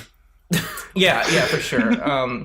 My one thing is that the movie, because it's so long, it feels like two different movies to me. The first half, it works okay, building up to them getting to Atlantis. But then the second half, whenever they go, they basically betray their king, their non-king, I guess. It becomes an adventure movie, but it becomes an adventure movie so late in the game that it doesn't really own it. It should have happened like 30 minutes in. Or it could have been a completely separate movie. It goes from being like, oh my god, I can't believe I'm saying this, but almost like a coming-of-age movie. It wanted to be a coming-of-age movie and Indiana Jones at the same time. Like, with all those, like, teenage flashbacks. Oh my god. It was like, which I think might have been the worst part of the movie. Yeah, I have a lot of questions on that. Like, okay, all the kids. They had like 3 different kids. No, we're making a slapping like motion 5 right now. different kids. They had like 3 different actors for 3-year-old Arthur. I was like, Curry. what is this trying to be, Moonlight? I think that was just their way of trying to like force in like the origins of Aquaman without being like a full-on origins movie. Yeah, I mean, like, well, that's what they did. Origins so boring. He's half Atlantean. There's nothing else to it. They could have there could have been an abridged thing or a title crawl, right? Could there not have been a title crawl? There could have been, yeah. Just like 40 minutes of fucking Nicole Kidman falling in love with Boba Fett and Willem Dafoe. Why did Willem Dafoe? But that's the thing is that I think that's what makes this movie a bit better than some of the other DC movies that we've had. Is that they actually got real actors. It's true. Because I mean, did you follow up me saying Jango Fett with real actors? Is that what just happened? Who played Jango Fett? I can't even remember. The dad. Oh, he did. Yeah. I was like, I recognize this guy somewhere, but I don't give a fuck. Jango Fett. Yeah. Wait, who was? Well, his character, his performance is so small that I don't really get. That was Jango Fett. Yeah. Oh shit! But they have Queen. He had really great teeth. That's what I noticed. Didn't he have good teeth? Yeah, but they did accurately cast Nicole Kidman as a queen because I think she is a queen in real life. Yeah, she's definitely beautiful. She is like the best around. She chooses great projects most of the time. She's just kicking ass for nearly 50 years, and just like I'm here for her. You know?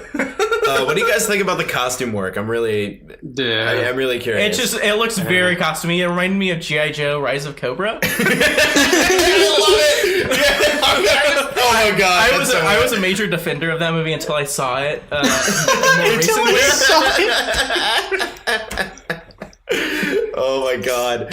I thought some of the costumes were like funny. They were just like everything else in this film, they were totally bombastic, like totally absurd. Yeah. I thought that everything, like, I really liked the Atlantean commandos. I thought were like some of the best costumes in the movie. They were just so dumb. It was like Star Troopers, but like I know, and they had like water lasers. I was just like, Jesus Christ, somehow less aerodynamic. I do have to say the final King Orm outfit, didn't it look a lot like Bible Man? Is that just me? Oh my god, he looks so much like Bible Man! Oh, he looked exactly like Bible Man! I was like, while I was watching that scene, I'm like, why do I hate this? Is it because it's a lot of gray? You look just like fucking Bible Man. The purple kind of brings it out. Like, so it's not like a big gray villain like every other fucking DC movie. But there's something I thought that was a good, like, diversion. Ash, do you watch Red Letter Media? Like sometimes, like I watched the Infinity War review. You watched the Aquaman episode because they made that same comparison. Really? No, I haven't watched the Aquaman episode. They said they also called him Jason Mimosa, and I was just like, Jesus, like they're hitting the same points that we are. God damn it! Yeah, that's Bible Man right there. I keep doing. Reed just pulled up on his phone like a picture of Bible Man and a picture of the Ocean Master. It's like so uncanny. Yeah, I will say that I think this is like their best attempt at a villain yet. You didn't like Black Manta, the dumbest character who looked like a Beetleborg? Well, I'm emphasizing the word attempt. Yeah, because I wouldn't say they pulled it off, but at least the villain had a presence throughout the movie that it felt like it made Aquaman's journey. It made it make sense. Whereas Zod just like he kind of comes in and he's just mad at Superman and fights him, and it's just like nonstop punching. Is like okay, he got punched 1,000 times and nothing even happened. Superman like destroys like New York City. I just 3 times over. I kind of disagree And then Batman murders innocent people for a long time. I didn't like King Orm at all. I thought, and then there's a part in Justice League where Batman literally just has a gun, which is like one of his principles is that he doesn't have a gun. Well, they're not people, Avery. They're alien bugs. So. Exactly. But no, for me, King Orm had really weak motivation. I don't understand. I don't understand what they were going for there. It's like... It was just, miscommunication is all it really was, right? Okay, so you're mad about, a little bit of trash in the water compared to the entire ocean, which, I mean, yeah, it's not great. Also, they're mad that they're fishing. The first thing we see in this fucking movie is Nicole Kidman try and just swallow a bunch of fucking goldfish. It's like they eat fish. Yeah, right? they definitely eat fish. And that guy, his teeth are so great. and he's just like, you gonna eat my dog too or something? Don't eat the dog, yeah. His teeth are so good. Best teeth in the Is that an Oscar category? He's the best teeth in the game. Oh my god, he just has such good teeth. It was so distracting. We talk about like voice actors being distracting. Talk about that guy's teeth because they were distracting. I was too distracted by the mediocre de-aging of Nicole Kidman. Yeah. So I'm gonna bring up probably my biggest pro for any DC movie that I can put out. Asher told me that this is a low bar to set, but I disagree. I think that this movie had a coherent script that was terrible. So the story made sense, but it was bad. I think it was the script was bad, but it made sense. Yeah. Which is better than Suicide Squad. I'm just gonna put that out there. See, I would compare this movie to Suicide Squad because I thought the pacing was terrible. I don't know, man. I thought the pacing was better than Suicide Squad. Okay. The pacing in Suicide Squad is non-existent. God damn it. Let me make my fucking point. Certain things that should have been dwelled on longer was things like when he was talking to the fucking shitty Tarask and making his whole point about why he should be king took 2 minutes, and we have 45 minutes of a guy in a super suit running through walls in Italy. I'm not sure what they're going for. He refuses the call from Amber Heard, and then 2 seconds later, the wave almost kills him. It's the pacing in this movie was utterly moronic. Yeah, I suppose at times. Then again, we're looking at a movie that they tried to edit to 2.5 hours. So I think that they tried to do probably... Hey, good call. He's gonna meow out there forever. The cat's back in the studio, by the way, guys. Yeah, I know exactly what you mean. I think they were trying to keep the intensity up for as long as they could. Yeah, but they worked with Wonder Woman. Wonder Woman wasn't a great movie, but they didn't have to have an action scene every 5 seconds that they could actually develop the character. They actually had a story in between the action, which I think this film suffered from. Even if it was there's constantly somebody punching somebody or a trident stabbing somebody or kicking or throwing. At least Wonder Woman had... I think the most interesting part of Wonder Woman was the story, whereas the action is where the film kind of let me down. I was like, I don't really care. I don't really care about the action. I just kind of want to get to the end. Yeah, it didn't really have a ton of weight sometimes. I think the last act. The last act is the last act was literally a Lord of the Rings, just over the top, or not even. Oh wait, are we talking about Aquaman or Wonder Woman? actually, both of them. I think both of them suffer from a third act that third act. They're both about the same length too. It's weird because that was supposed to be. Yeah, honestly, that's a good They're about the same length, and they suffer from some of the same problems. But at least Wonder Woman is a bit more practical, and it feels more real world ish that you can buy into the. I'm using quotations. The dark and grittiness. Thank you, I appreciate that. Than the other DC movies, whereas this one's going for a completely different vibe. It's like Flash Gordon, but not ridiculous enough. Yeah, they should have turned the dial up to 11 rather than turning up to 9.5. Yeah. I can see that. I wish there was almost made it music, self-aware. more memorable music. Like there's some people, again, I like Flash Gordon had Queen as the soundtrack, doing the soundtrack. You can't. I mean, What are you talking about? Pitbull's in this movie. It's way better. Oh my god! Can we talk about the Pitbull Africa cover? Oh my gosh, it's beautiful. It's so funny. It's like that was- highlight 2018 meme of the year. That was almost just like. The person next to me laughed throughout the whole song. I was like, thank you for being the one to do that out loud. like, You see, these fucking squawking little morons next to me fucking cheered when that shit turned on. I hated my audience. you had a bad theater experience. I'm sorry. Yeah, I had like a really bad, like they were just like fucking like when Jason Momoa was like, redheads, am I right? They were all like, Jason Momoa.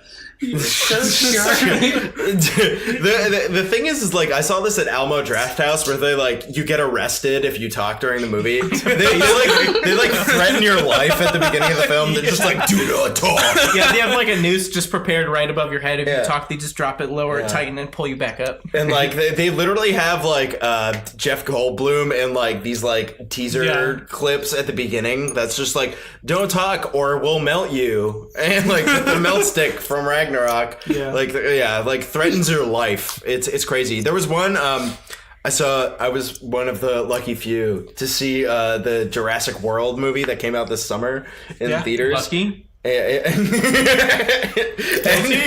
Exactly. And Jeff Goldblum had this whole thing where they had like a guy in a raptor costume walk around the theater, and like if you talked during the movie you were gonna get murdered by a velociraptor was the joke. Oh wow. Yeah. They threaten your life at Alamo Drafthouse. Great place. Yeah, Texas is cool. All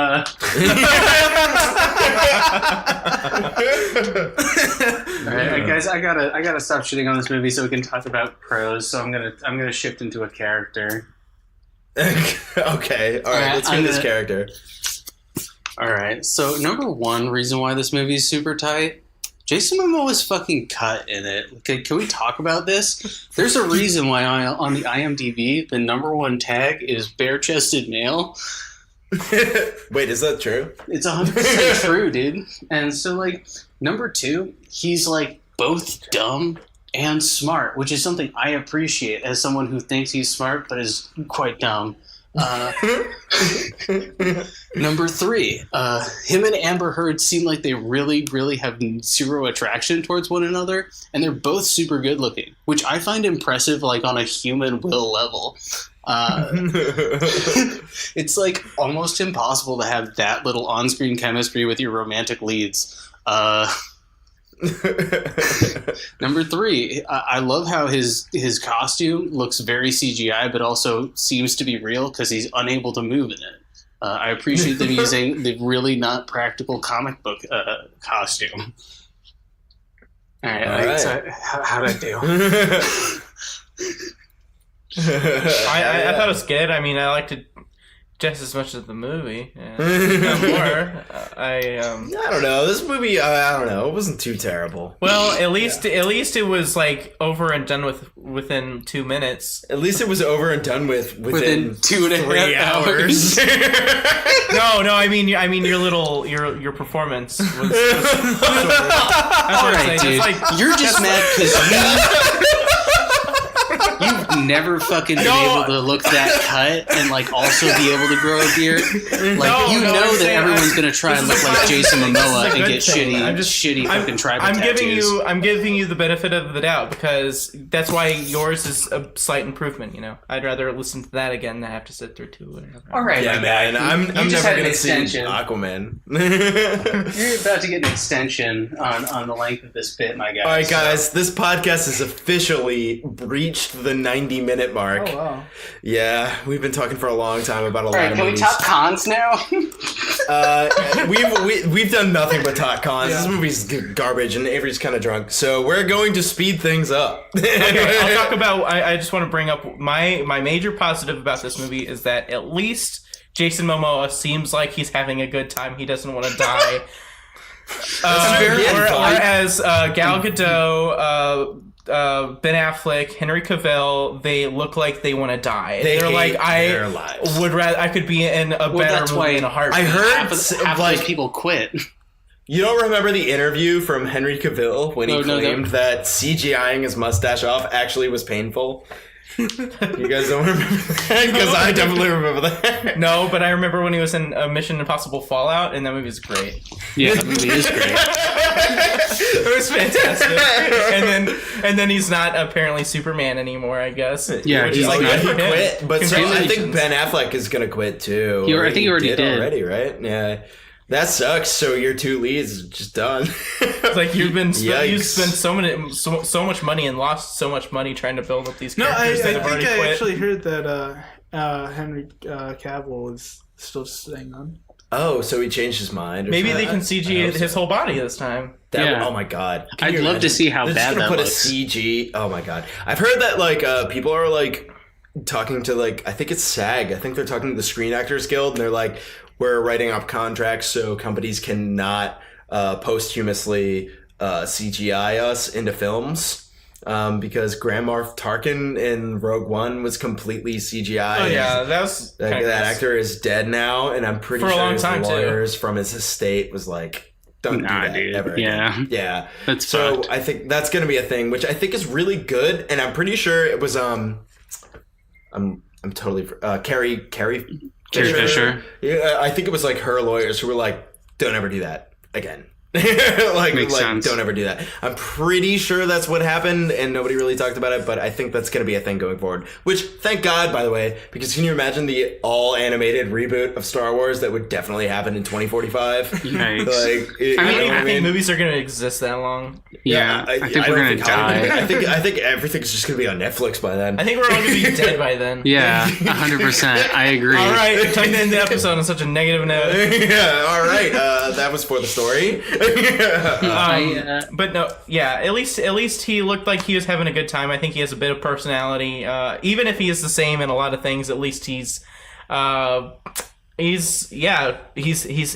dude. Yeah, Bro. dude, he's fucking cut. He's Dude. definitely super bro, dude. Let me tell you why prefer- he's better than Miles Morales, okay? Reason number one, just single-digit body fat, all right? I think I honestly think that you're probably right. He's probably a fun actor to work with. I think he's probably a cool dude. I feel like I could drink a beer with Jason Momoa. I could roll absolutely. pizza on his abs. Yeah, probably. You could probably wash clothes on his ass. I could probably fry an egg on his belly button. I'd like to braid his hair.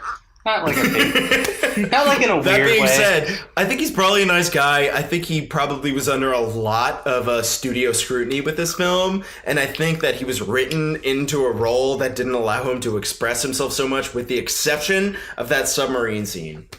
That's what I think. And I think that there was probably he a little too carried much that scene. riding on this film. Like, this movie has to make money for DC. Yeah, I don't know have what they the box announced the office numbers Flash are, yet? Have they announced the Flash yet? It's gone through a series of directors. I already. think they're That's not on. good. No, I think they actually have their directors now. It might be. It's the guys who directed Game Night. Game Night. Oh, okay. Oh, I don't even know what that is. That's the Jason Bateman movie where it's better than you expect. Oh, really? Cool. Yeah. That's my what the favorite kind of movie's about. Jason Bateman movie. Yeah. I like that movie where Jason Bateman. Oh my god, Jason Basement. Jason Basement plays like that dad who's just like kind of not really receptive, but like still loves the son. You guys It's called Arrested Development, right? Right. Yeah, that's right. I forgot was about relevant. that one. But he works in an 10 years office ago. and like he doesn't like his boss and like Well, that's kind of he's disapproving of his like he hates himself. needy family members. Yeah, that's my favorite Jason Bateman movie. What's up? he plays the same character and everything. That's what he's like. Michael Cera, ironically enough, who also was in Arrested Development and played basically Jason Bateman too. Michael Cera is subtly beautiful and hilarious. I think he's grown to be disgusting, and I think that's really funny. There's this director, Jim Hosking, who did a movie called The Greasy Strangler. I want him to work with Michael Cera. I was trying to. Oh my god, I really want to see The Greasy Strangler. I was thinking about that the other day. It's gross, and it's like a meme that lasts too long, but you're like, I can't look away. This is so. Yeah. I saw that in theaters, Same. and it was just we watched it together at this art house theater, and we are just like, this is some of the wackiest shit I've ever seen on this. Dude, like, that's a lot of fucking fun. I need not that to good, see though. that movie. I was like, yeah, I don't care. I just want to see it because it's gross. Do you think it we looks care if disgusting. the movie's good? Come on. I want to see The Greasy Strangler because I want to be able to recommend to like patrons at the bar the movie The Greasy Strangler because I want to see what they say to me. And I want to see how much more they tip me when I recommend them bad movies. That's what I That's like. what I want to do with John Waters movies, even though I'm sure people have been doing that in gay bars since John Waters has since time unknown. started making them. Yeah. All right, guys. Unfortunately, this podcast has exceeded the 100-minute mark, I'm pretty sure. Oh, shit. So, yeah, it definitely has. So out of 10, 5-star ratings. We're gonna do some ratings. We're gonna do some recommendations, and we're gonna do all of this, and we're gonna do it quick because Avery's gotta pee. Guys, I'd like to thank you very much for letting me hijack our positive section. For letting you what? Sorry, you cut out. Yeah. Oh, sorry. Hijack our positive sections, turning it into a negative section. And That's okay. Oh, that's fine. That's super fun. Because, This is I mean, descended into Avery being it earned it. people. So yikes. Sorry, guys.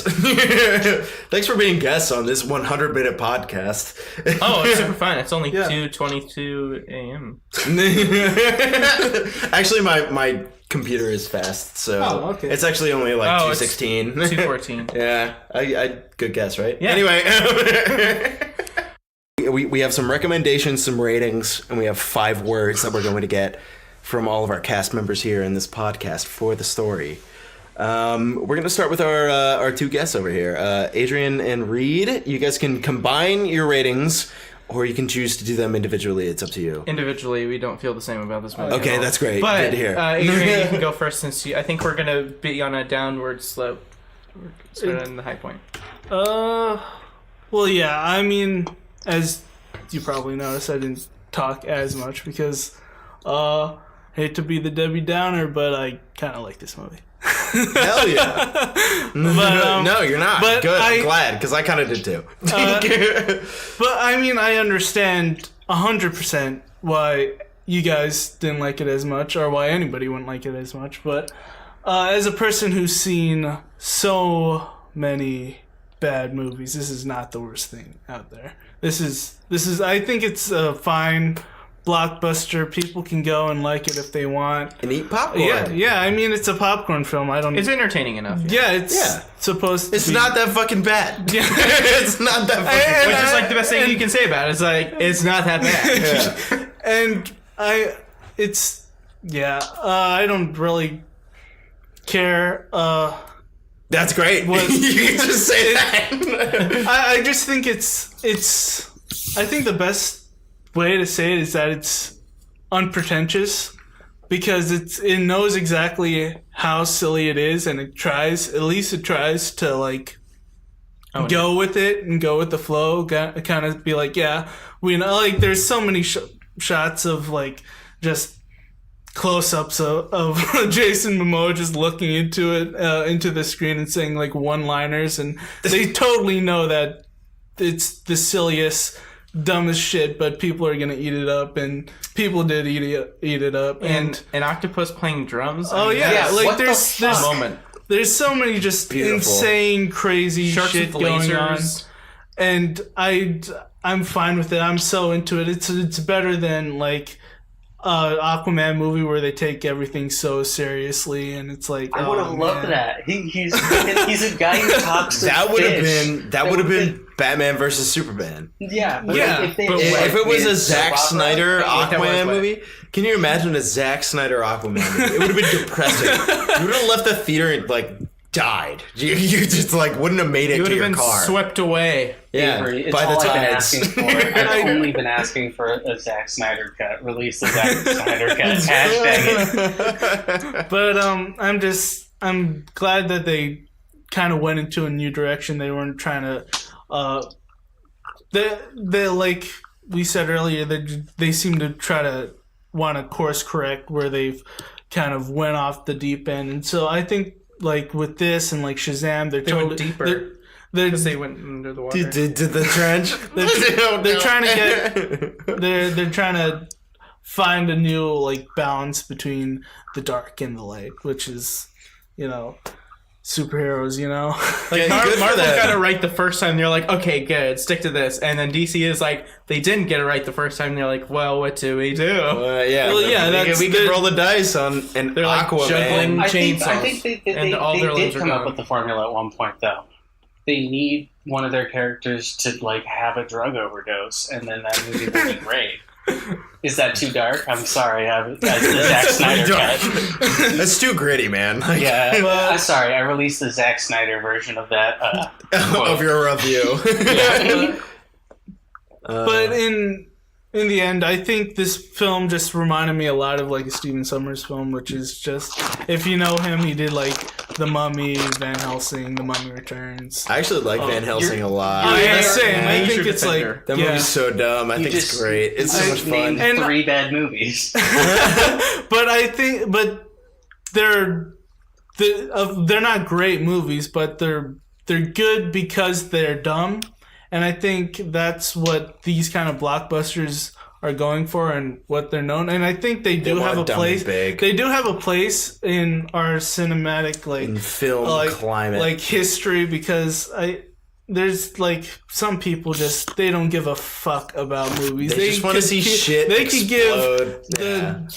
they wouldn't give a shit about the best winners of the Oscars or the best critic choice, and they just want to see a fucking shark eat a fucking fish person. And I mean, get on them. I mean, if that's what they want to pay money for, then that's what they It want is to their see. money when it comes Yeah, to it. and I think they kind of nailed it, because if you look, the box office is doing fantastic. And God, I I don't hate know. everything. It's not doing that great. I mean, It's doing okay. actually the it's the gonna worst end- it's opening doing weekend. Fine. It's not the time of year for this It's movie. doing better to than it come would out. Yeah, have it's had it doing- gotten worse reviews, but it would have done better at the box office had it gotten But more st- fantastic reviews. well, Yeah. it's number one. It's Yeah. like it did what it wanted to Yeah, do. but and- it made the least It's amount a of money weird opening December weekend. release, I think. I mean, like, it takes place in the ocean. Why didn't this movie come out in July? Like, doesn't that sound like a beachfront? True. Like, Meg. right? Like, why didn't Meg. they market it like Jaws? Wouldn't that have been kind of cool? Well, I think Like, they what a thought. weird- I Yeah, think Warner yeah, Brothers that thought actually- that yeah. that's a Meg. I think Warner Brothers was like, the Meg is gonna be. I liked the Meg, dude. I just watched the Meg recently. It was stupid as fuck. I kind It of was put so this. dumb. I kind of put this movie on the level of like the Meg, where they know it's dumb. how dumb it is. Yeah, and so they double down on it, and I think that's where the movie works, is it being dumb. And I mean, of course, you could trash on it, but that's the obvious thing to do. Low-hanging fruit, if you will. Yeah, and so I always try to see the positive in the films that are like that, because it's like, why am I gonna pay fucking $11 to just fucking sulk and feel terrible about watching a movie when I could just have fun with it? Yeah. Yeah, so I mean, I totally get you guys' like, disapproval and like totally shit talking it, and I mean that makes sense. It's a fucking Aquaman movie, but I mean I don't care. It's a fun movie, and that's what it was supposed to be, and it is what it is. And I think they accomplished what they wanted to do. So that's kind of like a mark for me, where if a movie accomplishes what it wants to do, then why am I gonna talk shit about it? I mean, it's... So what do you give it out of 10? Out of 10, for now, I'd think a 6. That's God, That's totally fair. so I mean, high. I'm going That's with totally fair. That's going, insanely high. I'm jumping the shark here. Hey. But I was actually going to go with a 5, a light version of a 5, so like closer to a 4, but it's Okay, Anthony Fantano, chill out. I know. Strong 5. Anthony Shark Tano. All right. Aquaman. So wait, what was your 5 Fantano? word? Oh, my 5 word, shit, let me see. This is the hardest Really? part. Really stupid but really fun. Great. That's Love it. my opinion. Love Okay, it. yeah. Light 5 out of 10. The guy with the best teeth in the game turns out to be the actor from Star Wars. Or whatever. Number 2. Sorry, we're stealing your catchphrase, Mr. Fantano. But yeah, it's my 5 is Aquaman. Not an Aqua fan. Hey, I like it. That's yeah. God, you're a fucking genius. I seriously want to roll pizza on that dude's abs. Fry an egg.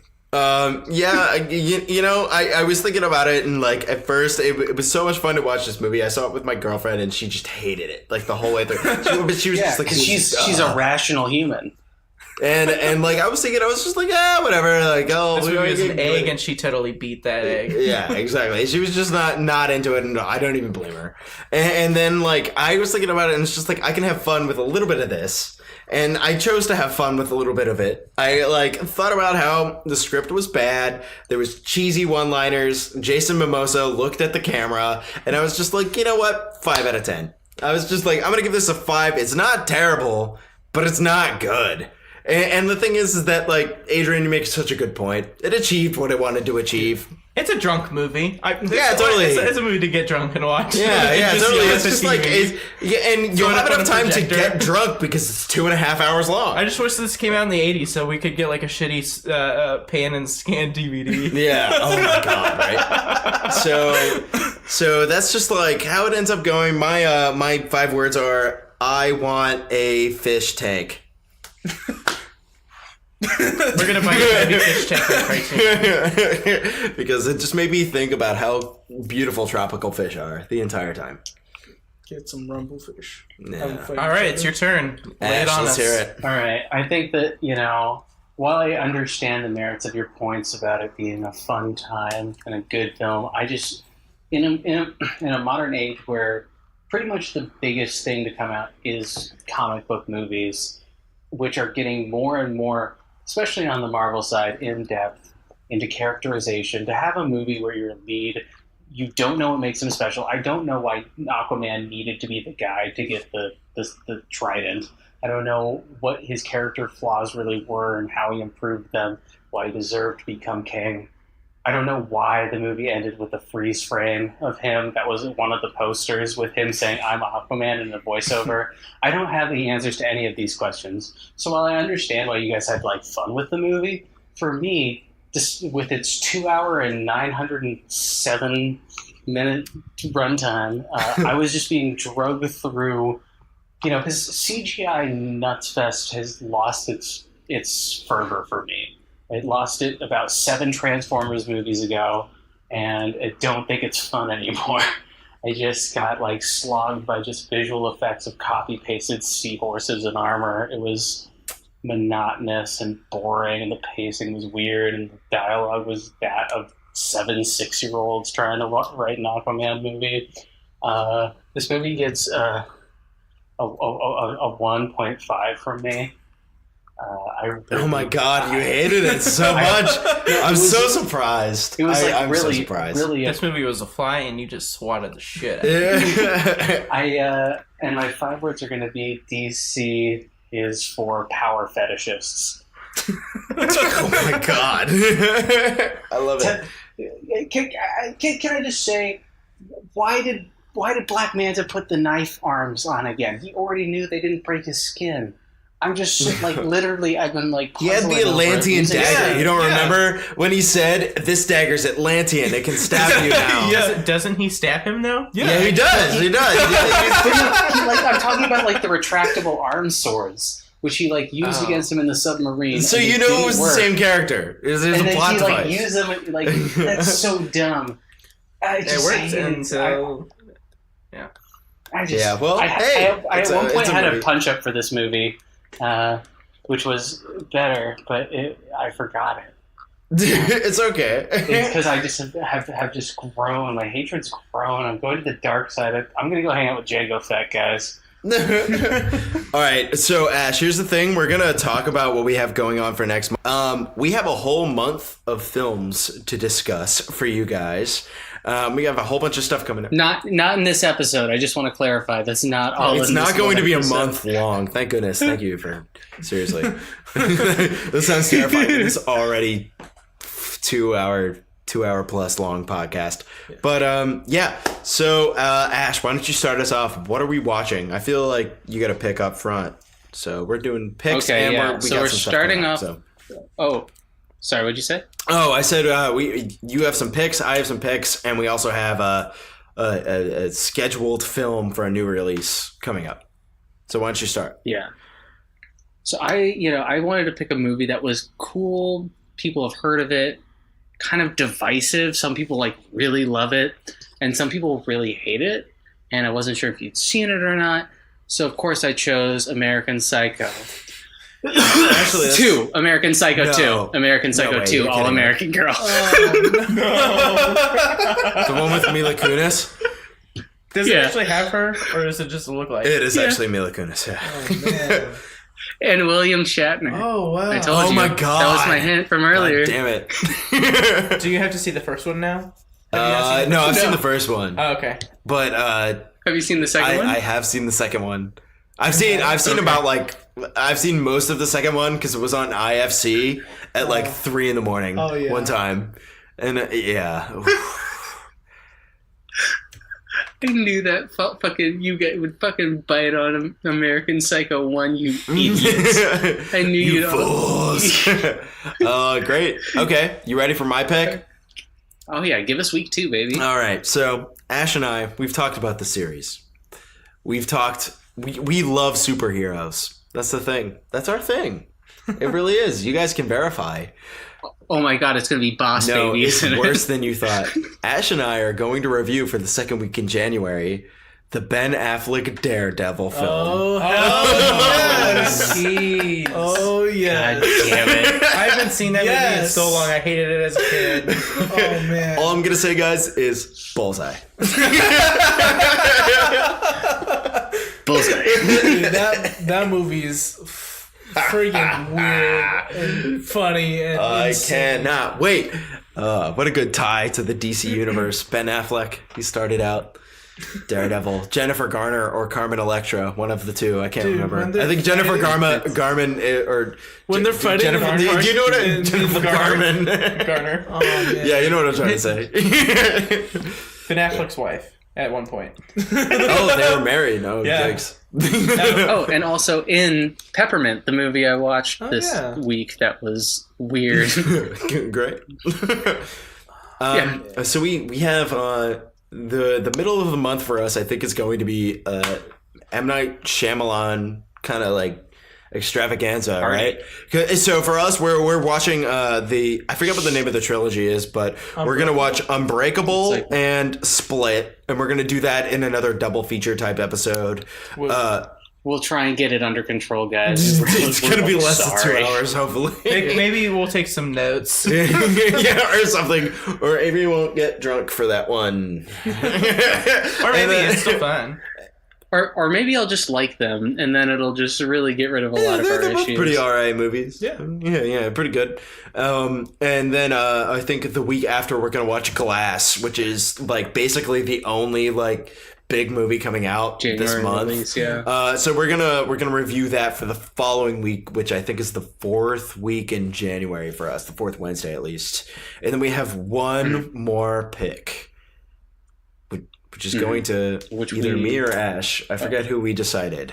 What have we decided on? Because I have one. I have one primed, locked and loaded. Ooh, I have a couple really solid ones.